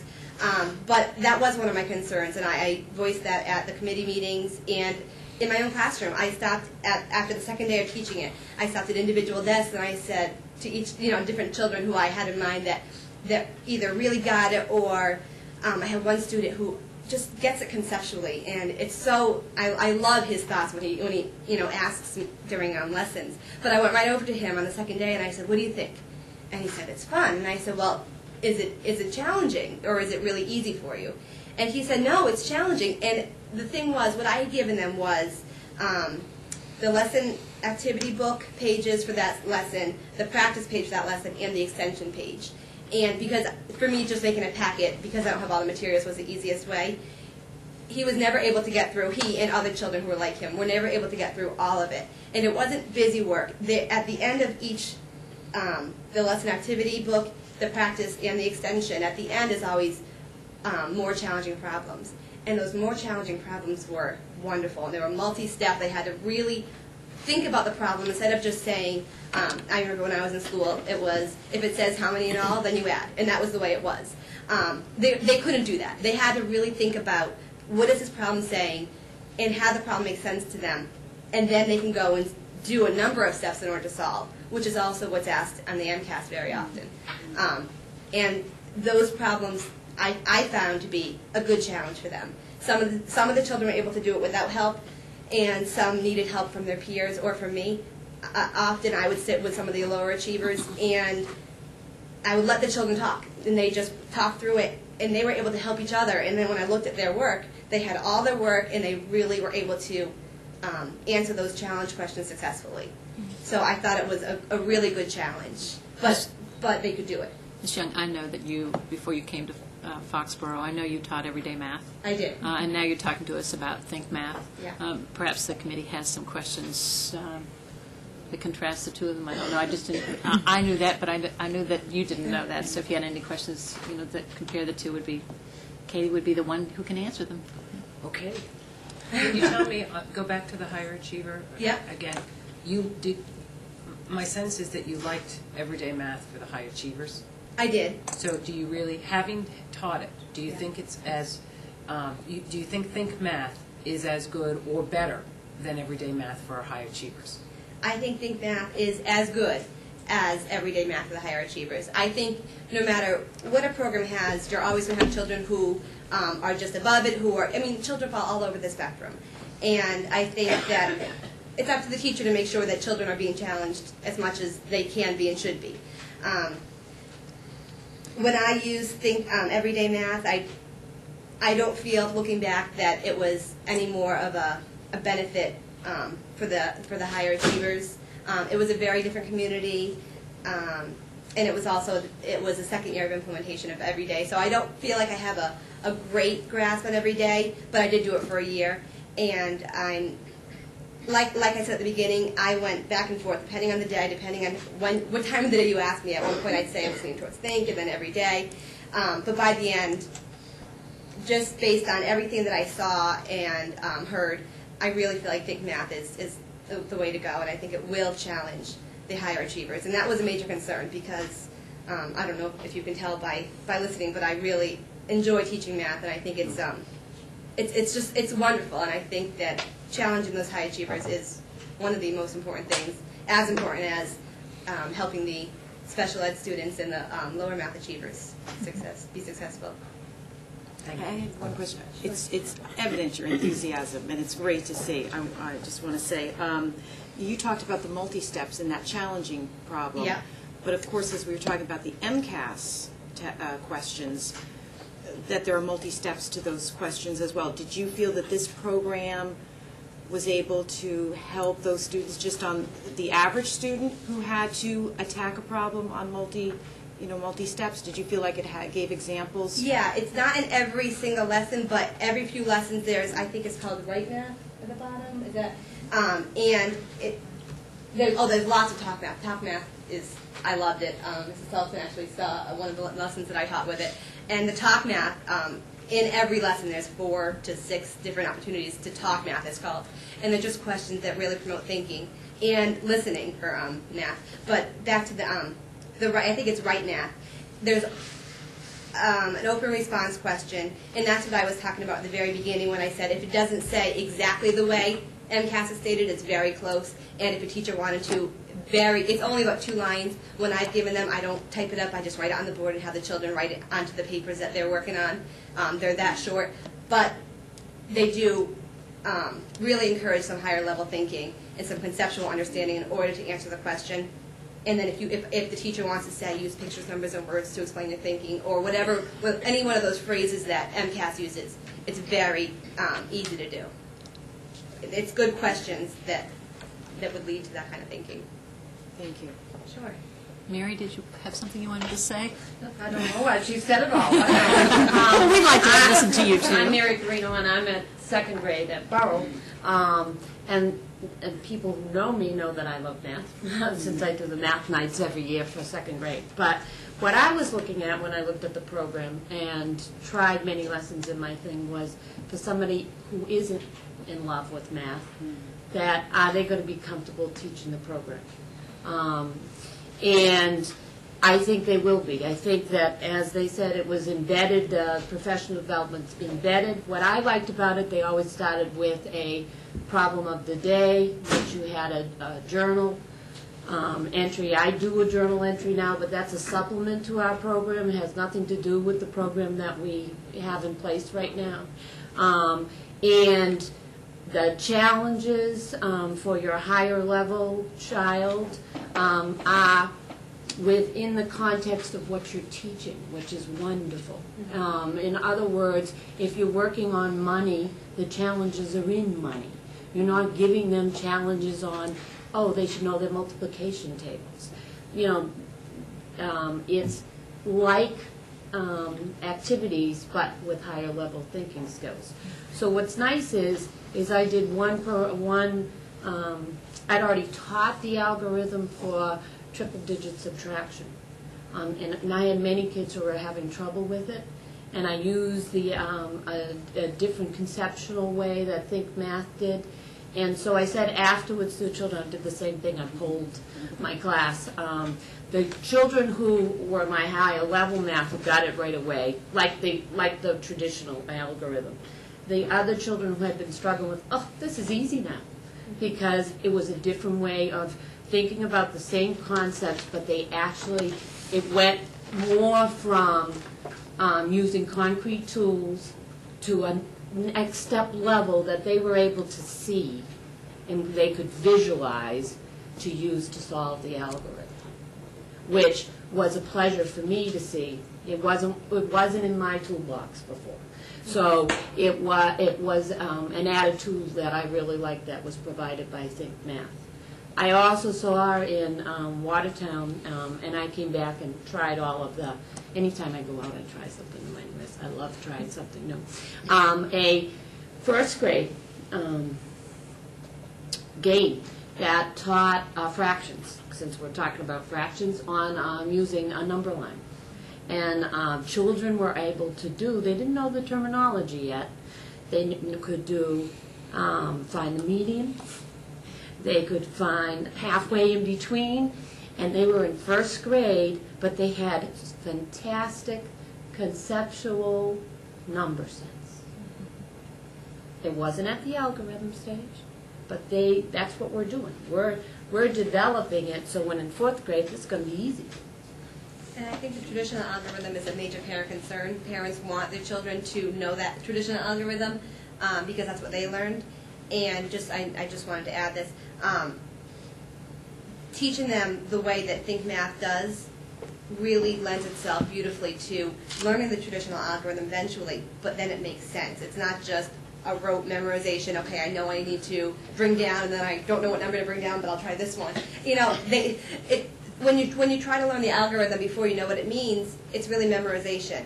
And this really lends itself to understanding why the algorithm makes sense and when they get to that. And they do always get to that algorithm as long as parents and children are patient with themselves. They do get to the algorithm, and it's so beneficial when they get there. It makes so much more sense to them. And as she was saying earlier, the main concept, in other words, whatever your main focus or your objective is for the lesson, is they have a practice session and then you actually do it on paper. And the first page, at least the one that I tried, the first page was like the concept. The next of it is a next higher level, and then a challenge. So if everyone can be successful and do that first page, you've gotten them to know that concept that you wanted to know. And the kids who can progress further go on to the further. And so they feel more successful. Children feel more successful. Yes, so Well, I'm thinking I maybe need to go back to your class, Mary, and yours, Katie, second or fourth grade, so I can get some of that. If I could, a question I have, and I apologize, I forget all the, it's not immediately before me, I forget all the people who are on the team. My question concerns, I'm thrilled to see how excited you are and how this program may meet exactly what we need. But have we looked, since we're breaking the curriculum K through 7, have we looked down the road to high school? We're taking care of elementary and some middle school, and we've got greatest need. But has anyone looked at it from a longer-term perspective and how this program will then move us? This is only K through 5. This is K through 5. I know, but my question is, how are we going to move?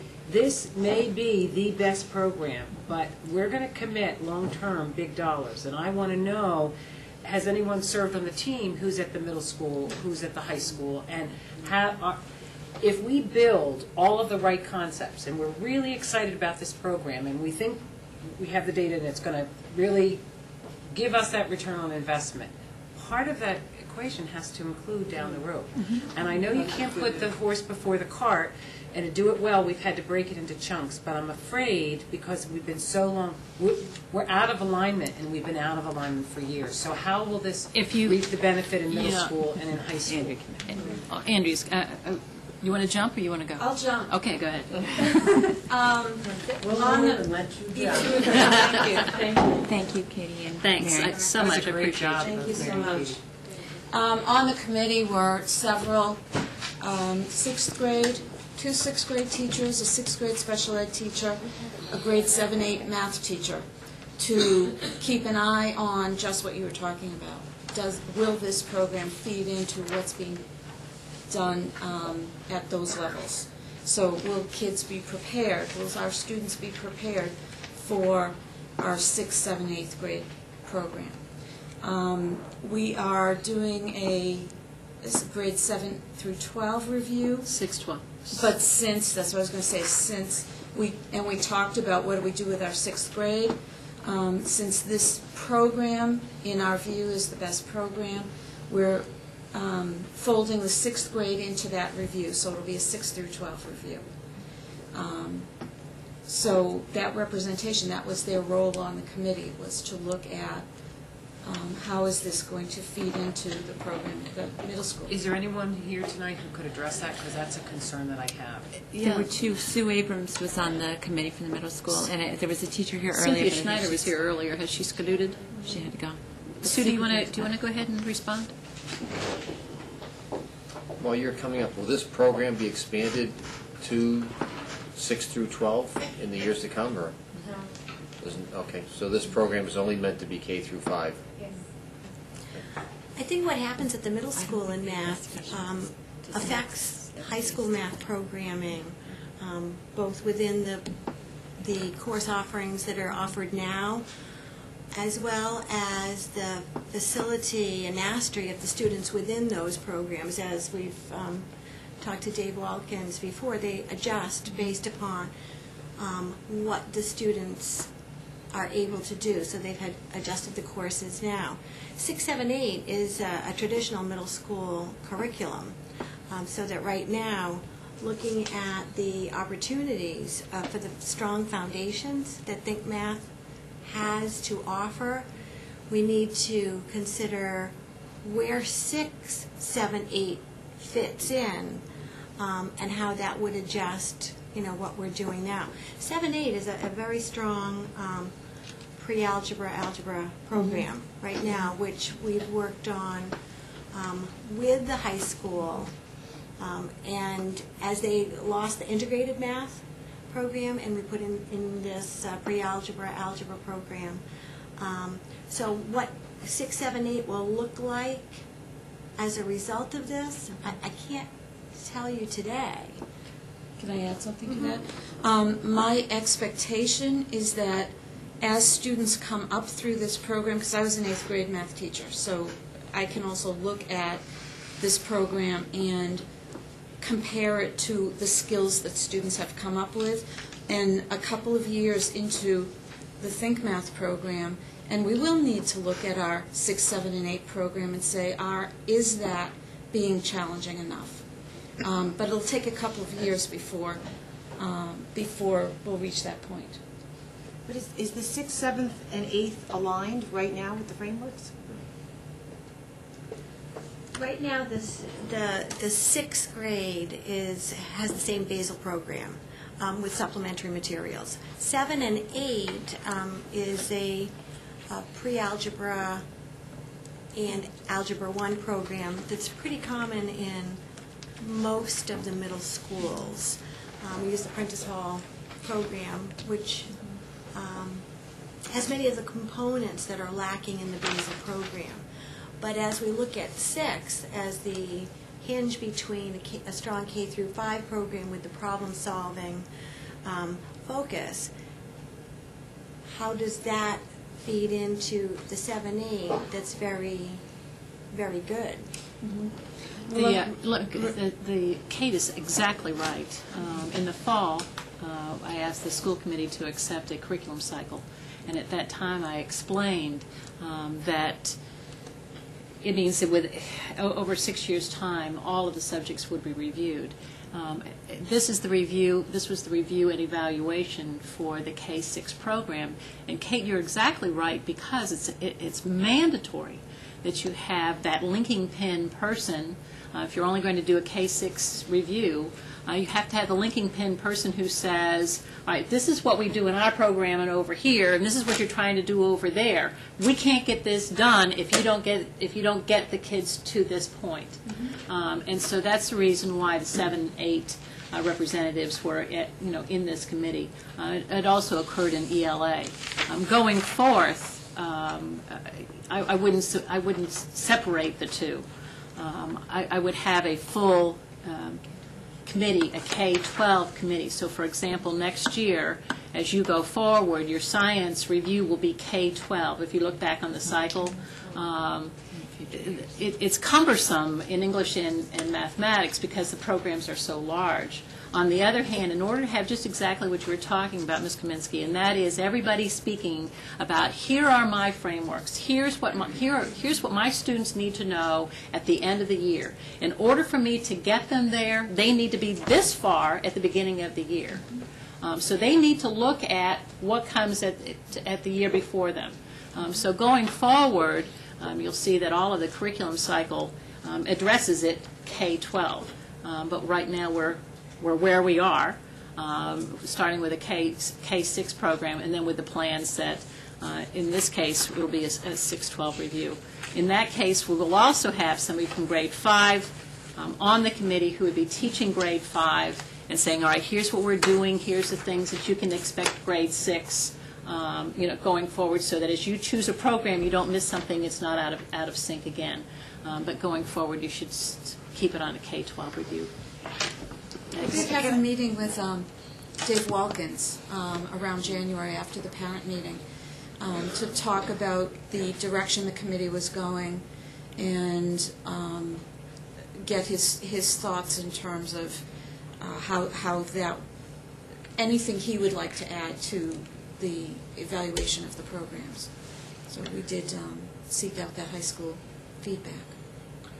Can I just ask, I'm just a little confused. Was this originally supposed to be K through 6? Yes. And so then those other programs that you looked at, were they also K through 5? Not all of them. Not all of them. It's typical. Some of them are K-6 and some are K-5. So it's typical for it to be K-5 because with the elementary, many elementary schools are K-5. So this is an elementary program. I can't remember, was Everyday Math K-6 or K-5? The only program that was K-6 was Everyday Math. And many 6th grades actually don't adopt because the 6th grade tends to be tied to the 7th and 8th grade. That's what I taught, was the 6th grade everyday math, and it's very challenging. They can't hear a word you're saying, Katie. You have to go over the microphone. Just to add, that is what I taught when I did the 1 year of everyday math, and it was 6th grade.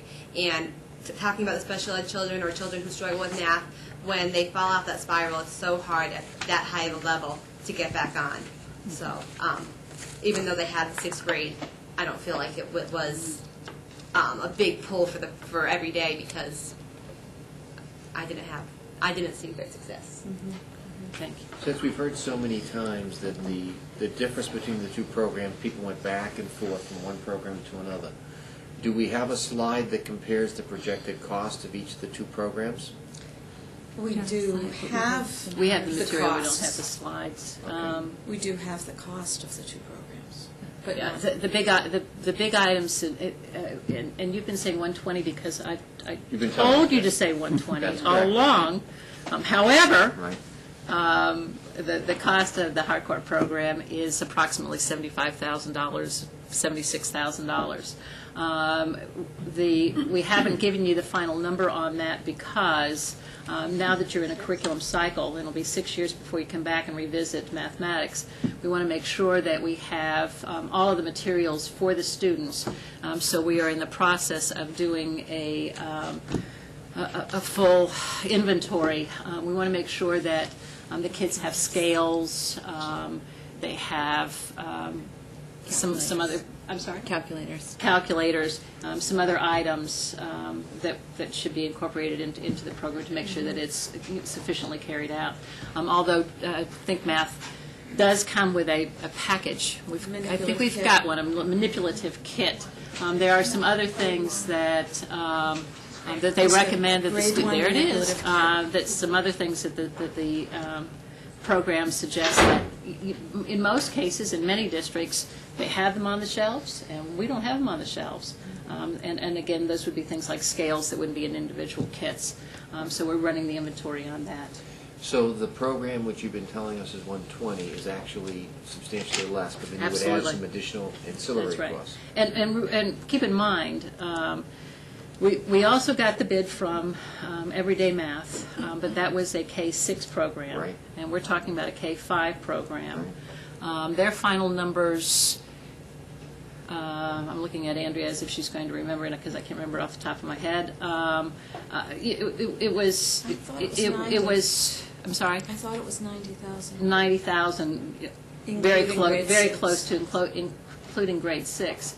However, the two big components that we're missing, that we're getting in Harcourt, is the continued professional development for the life of the program.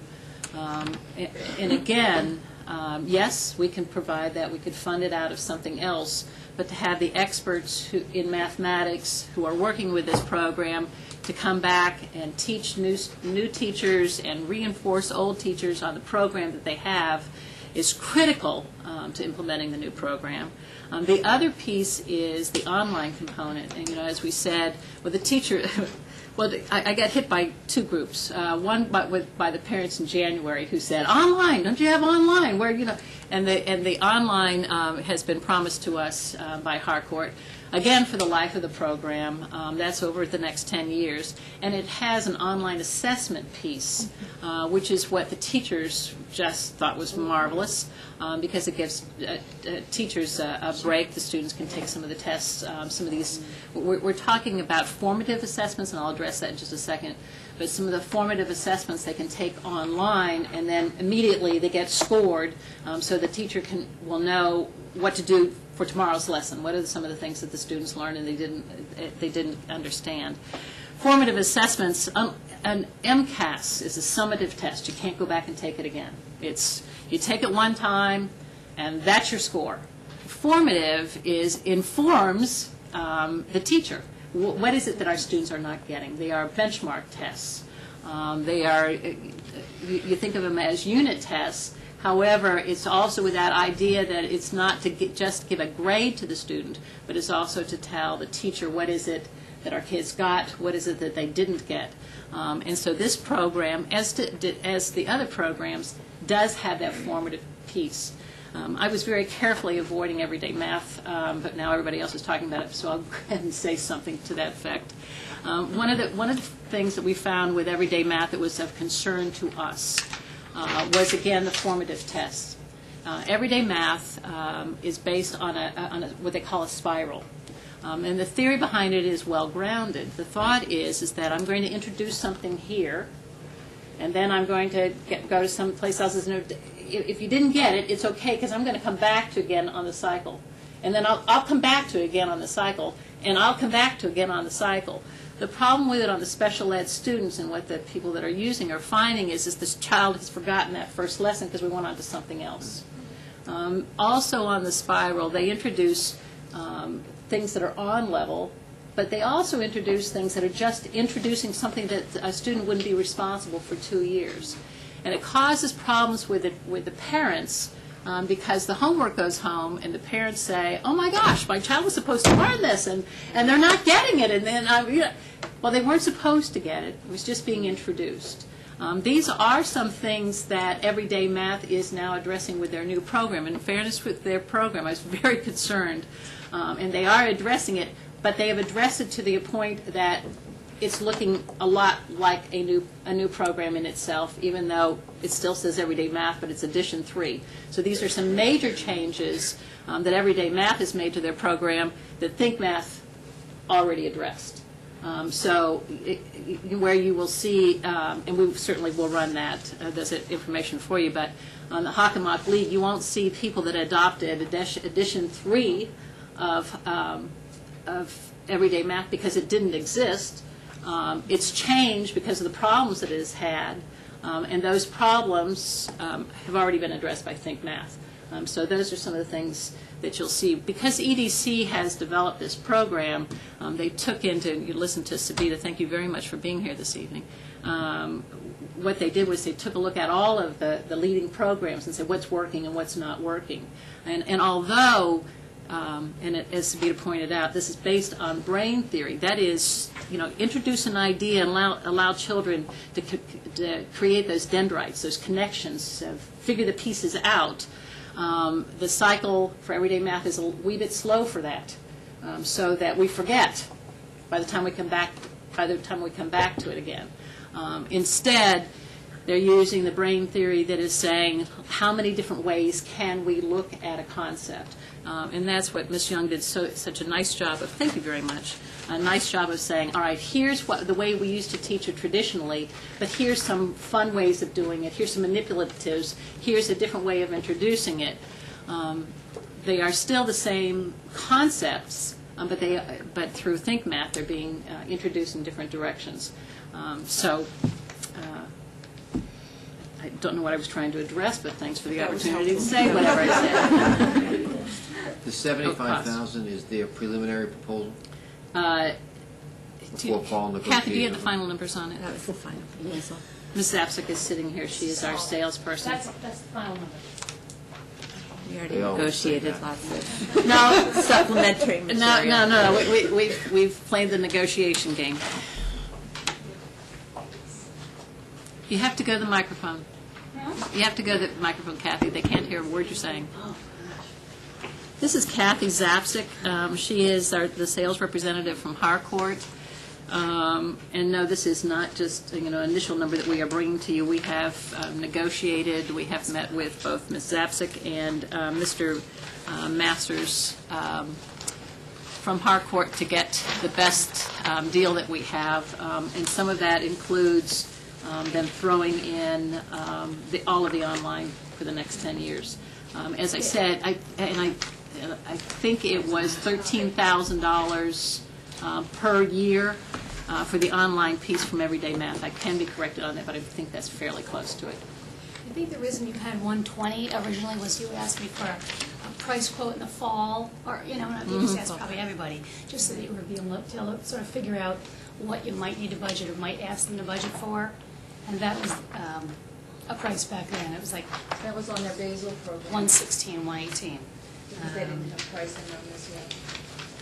We looked at, in all fairness, I appreciate that you're taking responsibility for it, but we looked at several different programs, went online, ran the numbers, talked to salespeople from most of the leading programs, and came up to that it was going to be between 120 and 130. Obviously, those numbers have changed significantly. But it's also the changing of 1 year and also some negotiations that we did. What I have in my hand, though, is not the most recent final thing that I forwarded to you that we broke down by school, because you asked me the other day to break down. It was just under $76,000, and then we broke it down into each of the buildings. And I don't have a physical hard copy of each of those buildings right now. I knew it was 75 something, so I figured it was about 76. 75,552. Yeah. 75,552.05. And the reason it's broken down into individual buildings is out of compassion to whoever would be accepting the shipment next year. If you recall, last summer, I spent the several weeks in the gym locker room sorting all of the Harcourt materials so that they could be shipped out to each one of the buildings. And instead, we've worked with Harcourt, and we're writing individual POs so that they count them and they send them to individual buildings instead of somebody such as myself sweating and counting. Good lesson learned. Yes, sir. Yes, sir. But I won't do that to somebody else. So we have learned well. So Dr. Norton and Andrea both have in your email boxes somewhere in the last 24 hours all the separate cost proposals laid out, Yeah. and then adding up to that 76. It's about, as I said, it's about 76, and we're just, our preliminary numbers, about $4,000 more, just to make sure we have all the calculators. Now that we're giving MCAS tests to all of the students, and in order for everybody to have that calculator to take that MCAS test, we need to make sure that we have those available. I think more important, though, is we have been diligently looking for a program that addresses all of the learning styles. I mean, tonight we've been talking about the low-level students, the special ed students. We've been talking about the gifted students and those unforgotten souls in the middle, the average student. But one of the things that this committee has looked at, and I think EDC did a nice job of looking at when they created Think Math, is looking at all the learning styles. Many of us went to school and a teacher lectured to us in front. They gave us a worksheet. We created the worksheet and we handed it back. But now that we know so much more, we know that some students learn better with manipulatives by holding on to things, moving things around. Again, that's why we need to have those scales. That's why we need to have you need to take some of the things out of that kit there, so the things that students would be using during these lessons. We need to have more visuals. We need to have more opportunities for children to talk it out. So you heard Katie addressing the learning styles as write out your thinking, speak your thinking, so that it's not just, thank goodness I got the right answer, but understanding everything conceptually. I think they can turn the camera on you now. If you'll show some of the things that are in that package, would be dandy. What she's showing you is a first grade student kit. Every child was going to have their own kit, just like this, at all the grade levels. But there'll be two other components that the classroom teacher gets. One is a teacher demonstration kit, which the pieces and parts aren't all completely together yet. So there's a student kit, there's a teacher demo kit, and then there's a classroom kit. And the classroom kit's going to have other things besides what the child is using, maybe more multiples of some of the same things in the bag. So. Vanna, if you'll just hold up some of those things. Well, so you have a ruler that doesn't start at 0 in grade 1. Yay. Well, now explain why that's important. Well, we've been actually doing it as part of the professional development. Our students don't know how to use a ruler. And what we realized is that K to 4, all of our rulers started at the edge at 0. So that when faced with a ruler that didn't start at the edge, they didn't really know how to measure. They were measuring the end point. They weren't measuring the distance. So this was a very big deal, and we had talked about that, and I'm very happy, first grade, to see that. We have linking cubes, which are used for an enormous number of things. Some centimeter cubes. Oh, no, these are base 10 blocks for place value, grade 1. A mirror, which I'm assuming is for symmetry. That's lovely, very fun and very effective.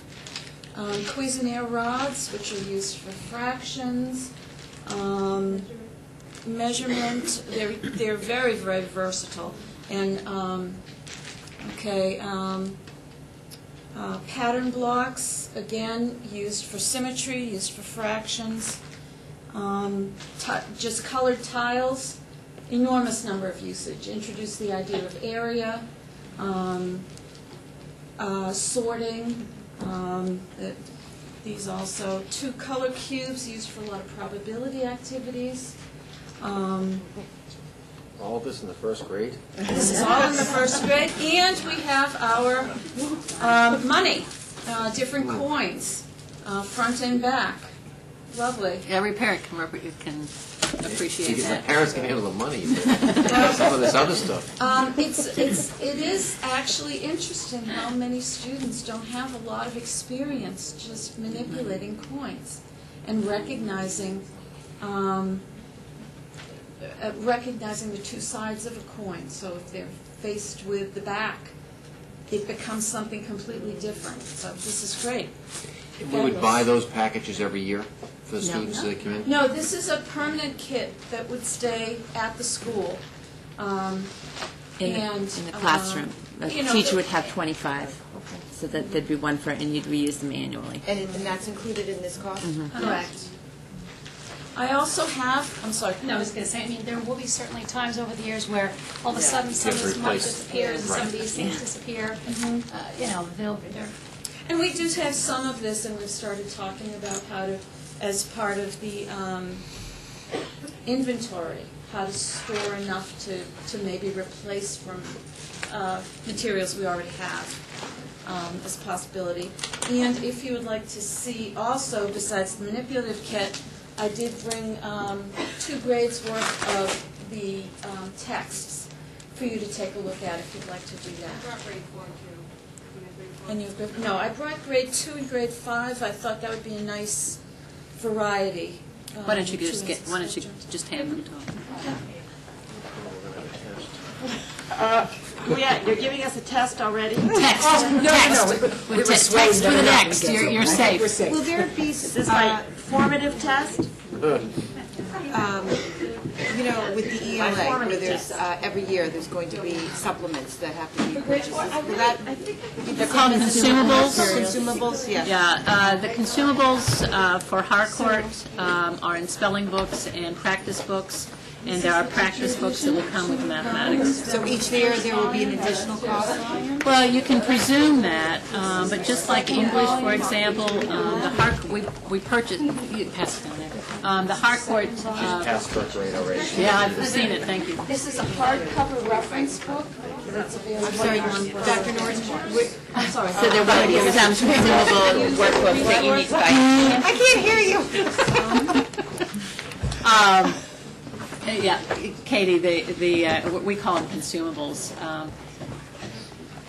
The committee very wisely purchased the entire trophies program last year, all the component parts, as part of the cycle. This is the core. This is the give it to you in order. This is the lesson activity book. Andrea, yes. I'm going to try to speak to this, so if you could just hold on and not explain all those pieces for just now, because you're going on the microphone. The Harcourt program had all of the had all of the pieces, and as part of that cycle, instead of just buying and saying, "Here you are," the teachers have already come back this spring and said, "All right, we used the trophies program, and here's what we liked, and here's what we didn't like. Here's what was useful, and here was not what was useful to us."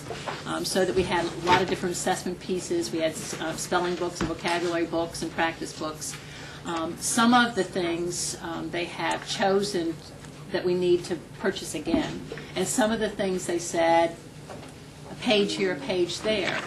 So we purchased Blackline Masters so that we could do that. We could just duplicate those individual pages rather than buying the entire book. So it's a little early for me to say exactly what would need to be repurchased. Okay. But you can anticipate that it would be practice books. If they bought everything, we did do the numbers on that, and I can tell you it would be $15.26 per student. It would be a number I did retain, $15.26 if they purchased all of the consumables for each one of the students, but I don't think that that is likely. So that will be part of the review process, just like the ELA next year after. Again, it's one of those, the teachers need to keep coming back to what are we using, what aren't we using. It's a good refresher for everybody. It also allows them to evaluate it and make sure that we're not buying things that just collect dust on the shelves.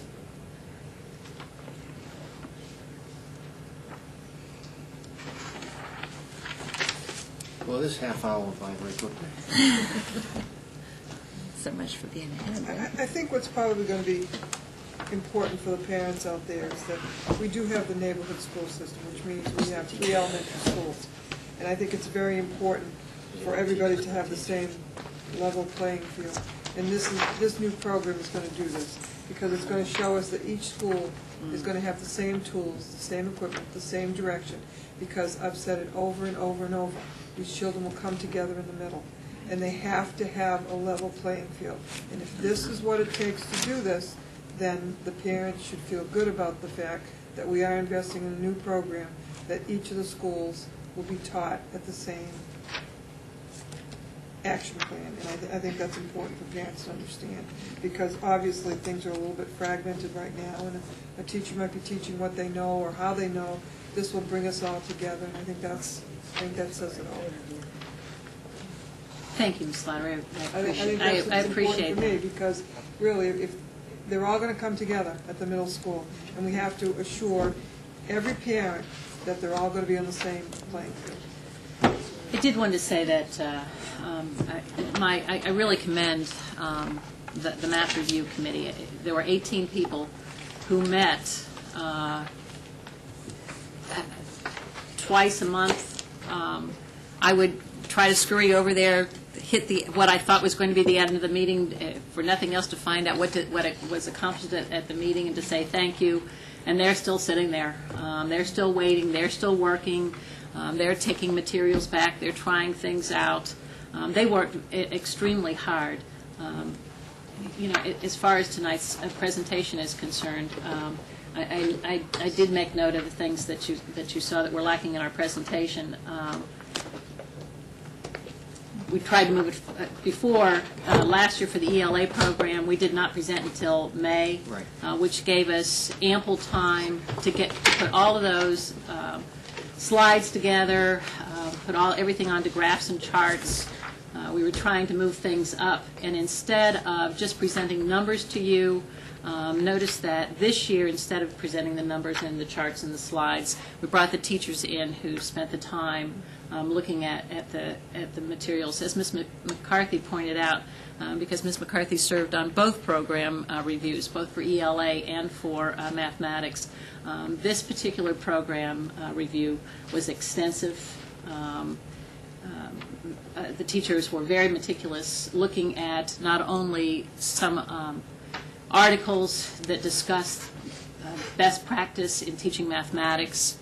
They also spent a great deal more time looking at materials, talking to teachers, and with your suggestions, Mr. Harrington, talking to other districts about what do we like and what do we not like. Again, we could not find any district who said, this is it, this is the one. But I think that after a lot of diligence, this committee is bringing to you the program that they think best fits Foxborough's needs. It is new.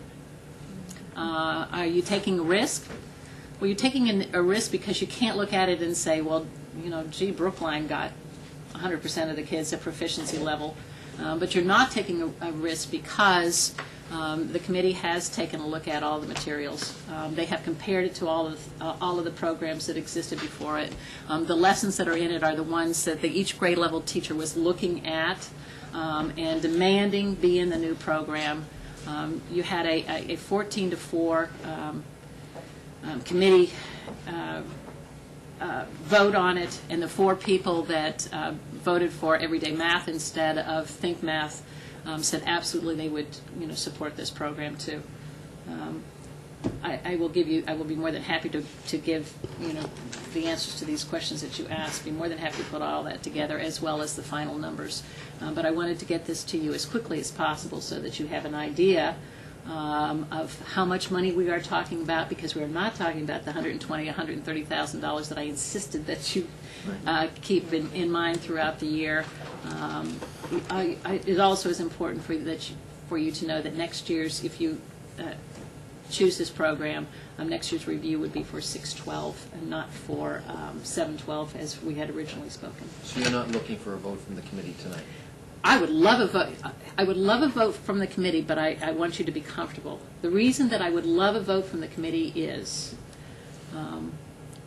last year we put off the vote until the end of May. So Harcourt didn't send us the materials until the summer. What I would like to do is adopt this program so that Harcourt will send us the materials.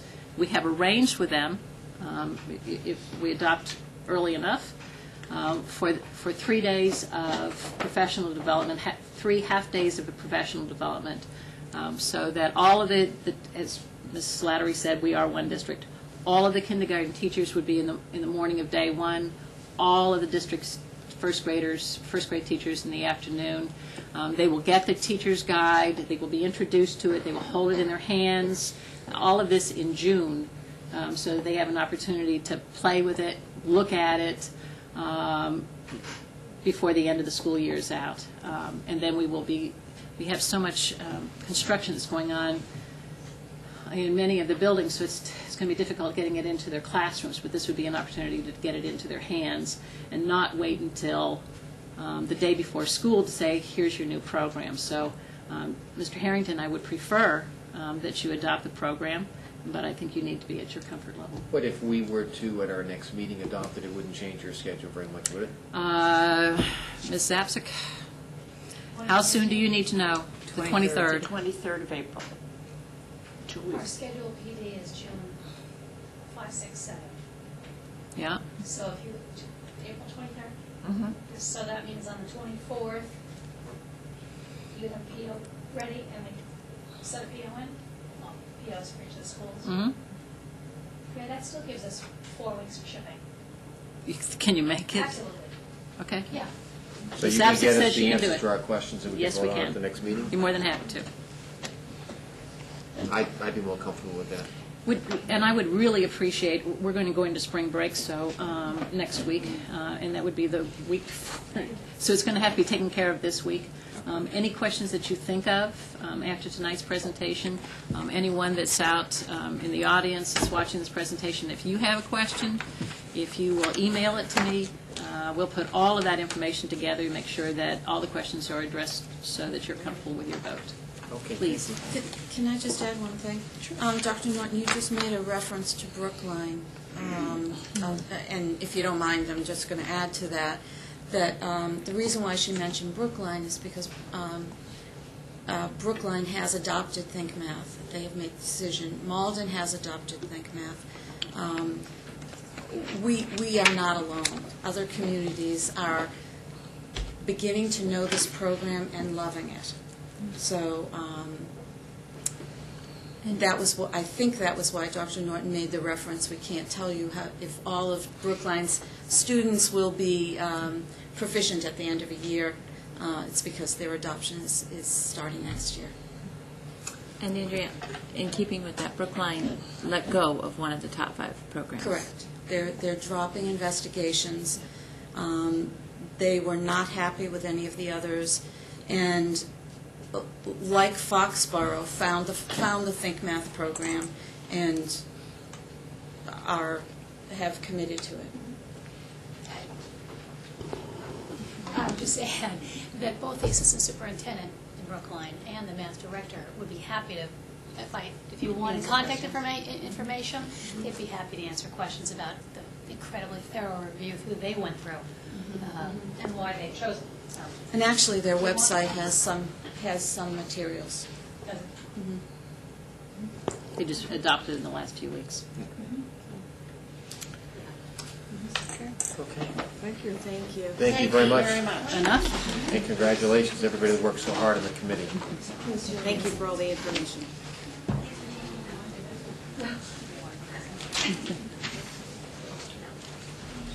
McGuire Group is here.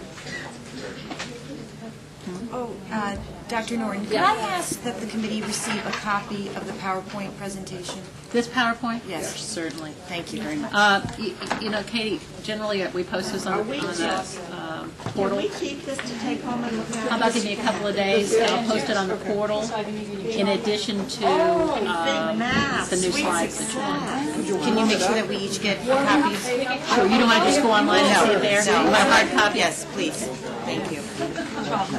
This is terrific. Thank you. No, thank you. I'm sorry. All right. That's all right. Did you say we are going to get a copy of I asked Dr. Norton for a hard copy. I'll tell you what we'll do is we'll create these new slides with the information that was asked for tonight, and put those into it to get it all at the same time. I do have one other quick question. This is just something, maybe, not to belabor this, but I do. You've lost control, Katie. All right, wait a minute. The quarterly benchmarking, benchmark assessments, I know that the staff and the administrators spent a lot of time comprising your own benchmarking testing for this past year. specifically addressing those areas of concern that were brought forth by the Terra Novas and the MCAS. Will you look at the ones that you have compiled with the ones that come with this program? Oh, absolutely. Well, what will happen is two things. We created, in order to write the benchmarks that we are currently using, we created our own curriculum mapping. This was called curriculum mapping, our own curriculum calendar, and said, all right, by this time the students will know this, by this time the students will know this, by this time the students will know that. And so the test would reflect everything that should have been taught during that period of time. With a new program, it'll have its own timing. So we'll do two things. The teachers will be, using the tests that will come with the program, as well as saying, as they're looking at it, and they'll be part of the professional development part of, what we'll be doing as they're introducing the year. Is there something that we used last year that, we should use instead of? And then to target those areas. Absolutely. Okay. And then, Katie, what will happen again is at the end of the year next year, the teachers will look at both things and say, all right, what did we like, what didn't we like, what should we bring back, what are you going to make consistent across the board? Okay, thank you. You'll have a year of transition.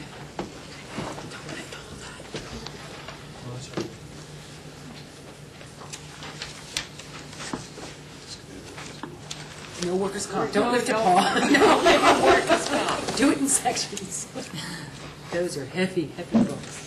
Just picking up 3 or 4.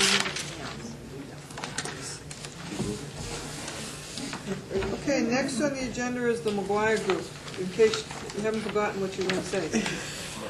Right, okay. Mike O'Leary, come on down. Did Sarah ever come?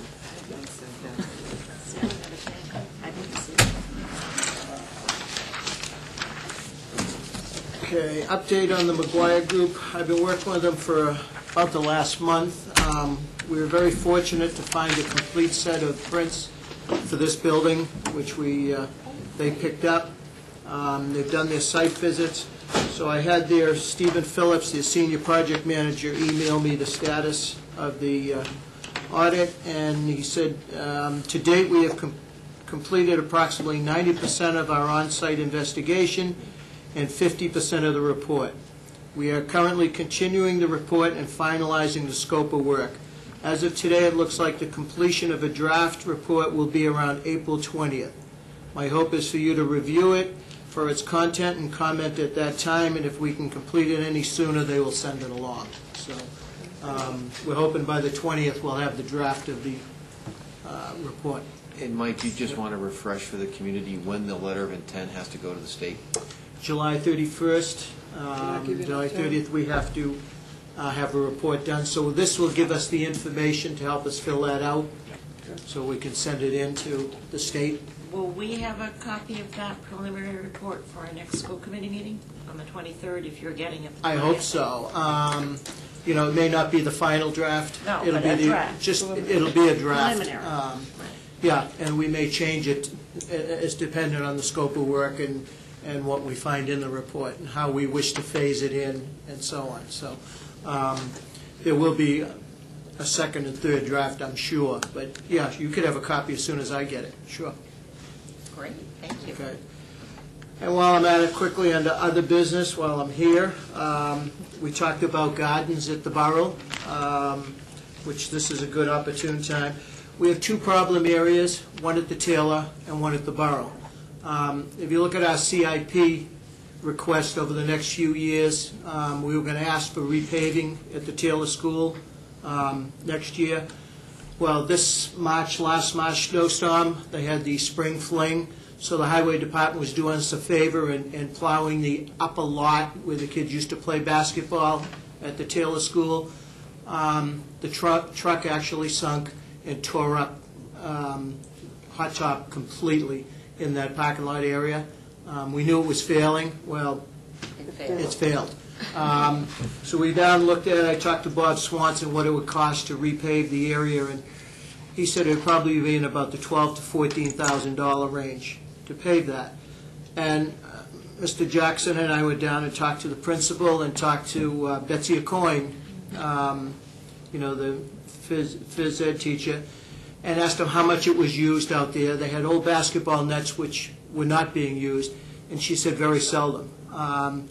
We asked if we tore it up and put in a grass field, would it be any more beneficial, and they thought the idea was tremendous. They said we would prefer a grassed area as to the paved area. So instead of spending $14,000,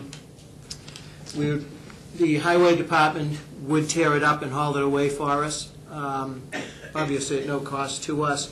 We'd bring in about 200 tons of loam for $1,600. We would need the dozer to rough grade it for about $1,000, and then $2,175 to final grade and seed it. Seed and fertilizer would be about $400. So we figure on spending $5,175 and end up with about 10,000 square feet of nice level grass playing field. We'll do this. We still have money in the grounds budget with the, in my budget in grounds, which would easily cover that. The other problem area is the Borough School. Remember last year the school committee gave us money to tear up the old tennis court that was deteriorating, and the water was washing from the upper parking lot and eroding the banking and so on. So they gave us money to install drainage, and the highway department put in berms to collect the water. It did accomplish what we wanted it to. It's no longer eroding the banking and so on. The problem is the lower area where we took out the tennis court, we were hoping to have a nice little soccer field or playing field for those children. Because of the wetlands surrounding the Borough School, in July, when we took out the old basketball posts and the fence post, we were hitting water at about 1.5 feet down in August, which tells us that it is a very wet area and wetlands. The problem being now is when it rains, we collect water in the low points, and it takes 4 to 5 days for it to dissipate. So the kids really can't use the facility, and then it becomes muddy, and we obviously can't grow grass there. So we went down and took a good look at it. We do have drainage down low, but because the area, the contour of the area, we're not getting the drainage down there. So we're proposing to regrade with existing fill there, regrade it, pitch it at a pitch towards the drain, then obviously bring in loam and top seed it, and so on. And the price for that would be $6,180, which we're hoping we can cover again in the grounds budget. Right now in grounds we have currently $12,405. I have $1,980 encumbered from that borough project from last year. So we have a total of $14,385. The only thing remaining after these two projects, these two combined would be $11,355, again, which we'll pay for out of our budget. The only remaining piece would be the football field. Last year we finally got the football field exactly the way we want it. Last year it was probably the best grass field in the Hockham. Obviously it was the best grass field around. Certainly far better than Gillette Stadiums. And we've got it now where every year if we just continue to do what we've been doing, we'll end up with a great playing field. So I've had them come down and evaluate what needs to be done between now and July 1st. Obviously we've got to core aerate it, top dress it, seed it, and fertilize it. I haven't quite got those figures left yet, but I will have $3,030 remaining in this budget. It may come in a little higher than that. If it does, next month we'll probably come before the committee and ask to transfer some money out of one of my other accounts to pick up the shortfall. So we think we can do these three projects, and we'd like to do them by the end of April, early May, so we can catch the growing season for the grass. So when the children come back in September, we finally have two nice fields to play on. So I will have the final figures probably within the next week for the football field, and we'll know better. So we'd just like a consensus to proceed on those two projects. If we could. Absolutely. Great. Any questions? Thank you. Thank you. You must have other matters. I do have other matters. I have another matter, too, that I'd like to address. Unfortunately, the Sun Chronicle is not here. I was a little bit unnerved by what they had written in the newspaper over the weekend about us violating the open meeting law in regards to what we did with the search committee.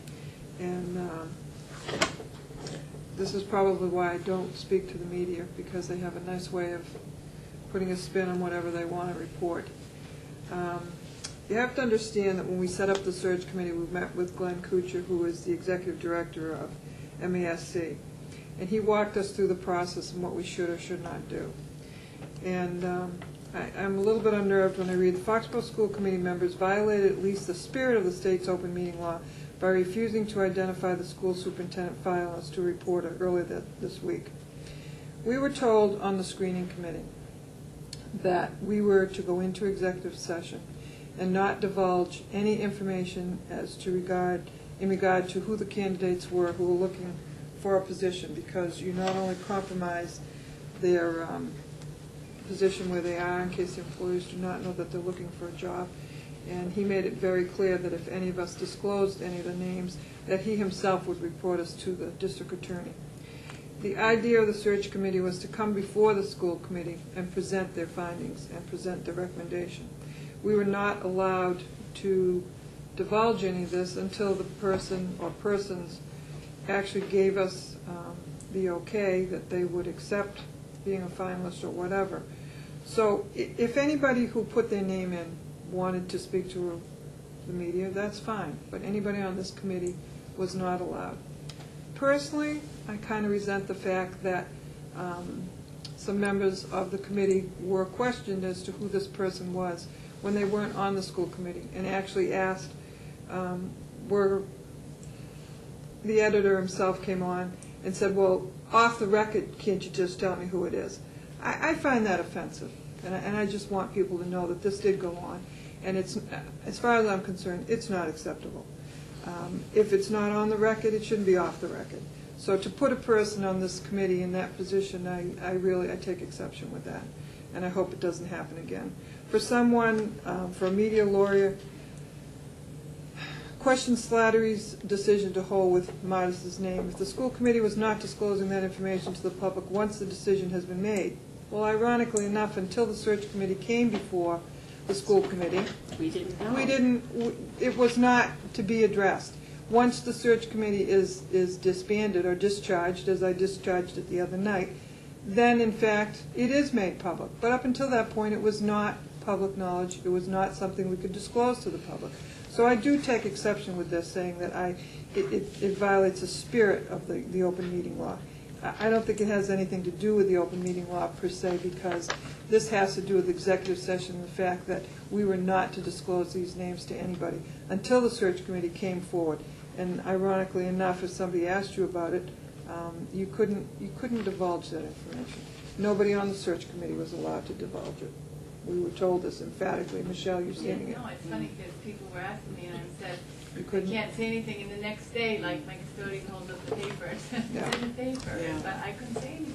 But you know what? If a person who was being interviewed or whatever, if they wanted to divulge their name, fine. But we on the search committee and as a school committee could not do that. Right. So I take exception with this. But the school committee did not know. No. Should that not actually, to be accurate, read the search committee? It should have said. It says Foxborough School Committee members violated, which means.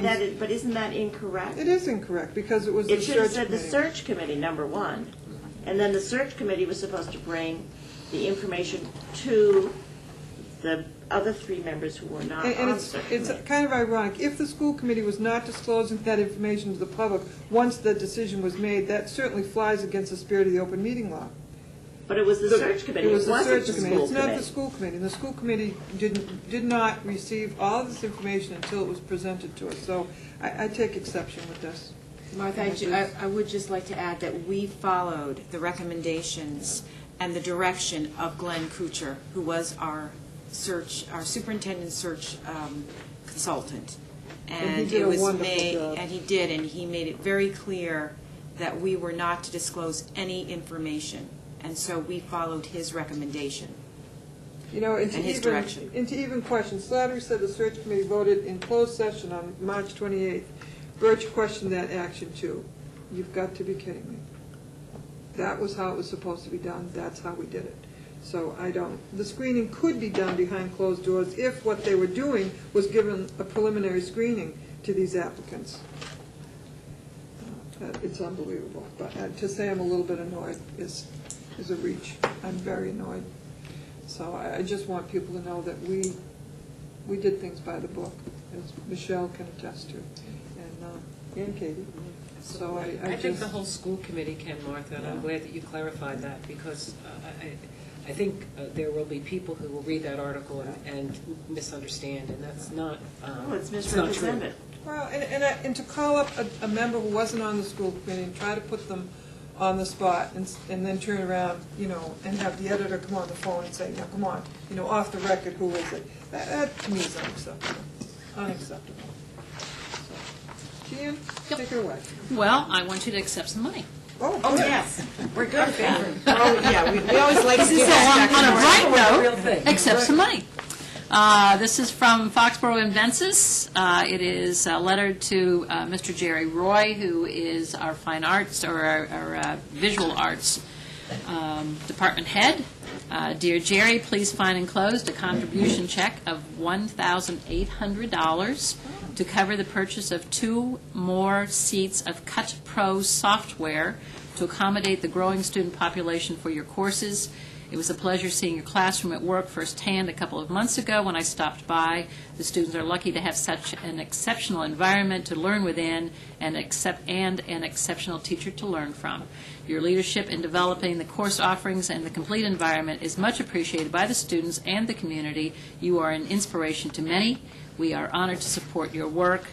Signed, Sheila Coder Peterson.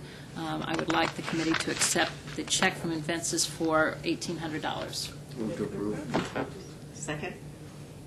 All those in favor? Aye. Because Invences hasn't done enough, they've sent another letter. Oh, my goodness. This is addressed to Mr. Ralph DeBona. Dear Ralph, please find enclosed a contribution check of $2,000 to cover the purchase of this year's subscription renewal for the SolidWorks Educational Edition software necessary to keep your materials for the advanced CAD courses at Foxborough High School current. We are pleased to continue our support for this popular course offering and the students who are benefiting from it. We enjoy employing your students in the internships that we have kept going in the last few years. Let us know if we can be of further assistance in the classroom or with projects.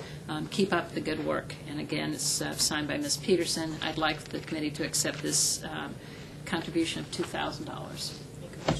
I'll second. Beverly seconded. Katie and Beverly. All those in favor? Aye. Okay, we're legal now. I did want to point out that when the, and I'm going to say when, the budget is approved, Invences has also agreed to work with us on a new program. It's engineering mathematics. It's a one-semester course. We already have students signing up for it and very excited about signing up for it. I think it's a huge breakthrough in offering new programs for our students so that better prepare them for college and for the future. They are promising not only help with the curriculum, but also visits by some of their staff members and opportunities for our students to go over to Invences and see how engineering math is put to work. So again, thank you very much to Invences. And Ms. Abrams would like to talk to us about 2 presentations that the Ahern PAC is sponsoring. These are presentations for the parents. Sue? I'd like to thank all the parents who came tonight to a grade 8 math MCAS night. The 8th grade teachers and math director sponsored at the Ahern Middle School. I'm hoping that people are still awake and will listen to this little announcement for 2 speakers that the Ahern PAC is sponsoring to come to the middle school. On April 30th, we will be having a presentation on adolescent psychology, the parent version. Joni Geltman, a licensed social worker, is an expert on child development, has worked as a therapist, parenting coach, and consultant for over 25 years. She's on the faculty of Lesley University and Curry College, has been a parenting columnist for the Tab newspaper, and has hosted Who's Listening, a parent-teen talk forum. She has been sharing with parents in Wellesley, Weston, Milford, Newton, Natick, Bellingham, Cambridge, Westwood, and more.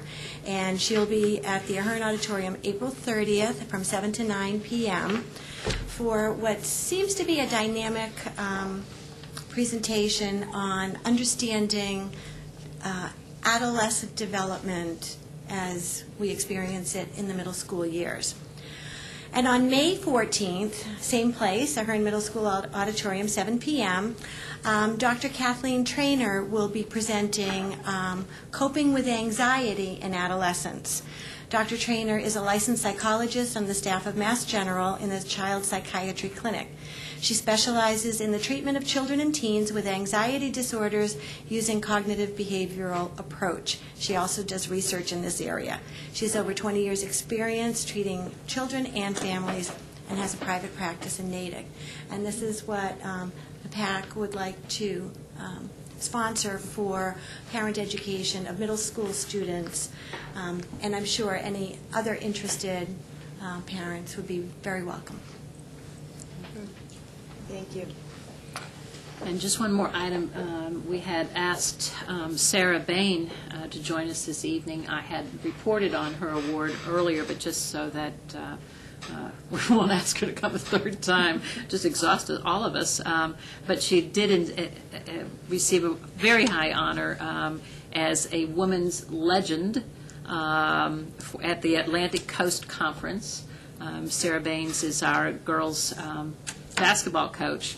She was given the Women's Basketball Legend Award because when she played for Foxborough, she scored 2,523 points, which still ranks her among the top 35 scorers in NCAA history. So again, congratulations to Sarah Bain, and I've already written her a thank you note. We'll send her one of our Foxborough pens. Sarah Bain made those points in 4 years, and the person she lost to had been allowed to play as an 8th grader, and they counted those points. So Sarah's still my hero. Well, I had the privilege of watching her coach. She's marvelous. Congratulations to you for having such a fine coach. One other thing, Wendy, I apologize. I read the draft. You know, last night I saw your note about, and I totally, I put it in my packet and I still read the wrong one, so it was my fault. This was the draft that I read. So. What you had, and it bears clarifying, we had hoped to present this evening, although we knew it was going to run late, the results of the 712 English review as well as the mathematics review. We were just down to the wire this afternoon trying to get the final numbers. Going back and reviewing and making sure that we will have all of the textbooks. As it went on, little things started leaking out. So in your packets as a school committee, you have the numbers, and that will be on the agenda for the next school committee so that you have the numbers up front, and we'll get a slide presentation and all the information for you for the next school committee. Paul, do you have anything? All set, thank you. Okay, anybody else? I do have one thing. Okay. Just to follow up on the alcohol and drug forum, we'd like to let the public know that the school committee, along with the Board of Selectmen and our Chief of Police, Ed O'Leary, has sent a letter to the editor, and we have some very good news to announce. And I would like to take a moment and just let the community know we had 9 parents who have stepped forward, another 2 have stepped forward, so we've got 11 parents who want to work on some kind, forming a community-based action group to deal with the alcohol and drug problem. And we have the first meeting, which is going to be on Tuesday, April 24th, at 7 o'clock at the high school auditorium, at the Foxborough High School, room 111. And since this is not a school committee meeting, we are all of us will be able to attend if our schedules allow. Kevin Murphy will be there and Chief O'Leary to help this group get started. Chris Long, who is currently the president of the JCs, has been helping to coordinate this first effort. So we'd like to get the word out that it's not just enough to do a forum, but we may have accomplished our objective, is particularly if we can get a community group formed, and that was really our goal, besides getting parents to come up. So I'd like to say thank you for all those parents who attended. Thank you for those parents who stepped forward and who'll continue to be involved. So Tuesday, the 24th, room 111? 111. Time? 7 o'clock. 7.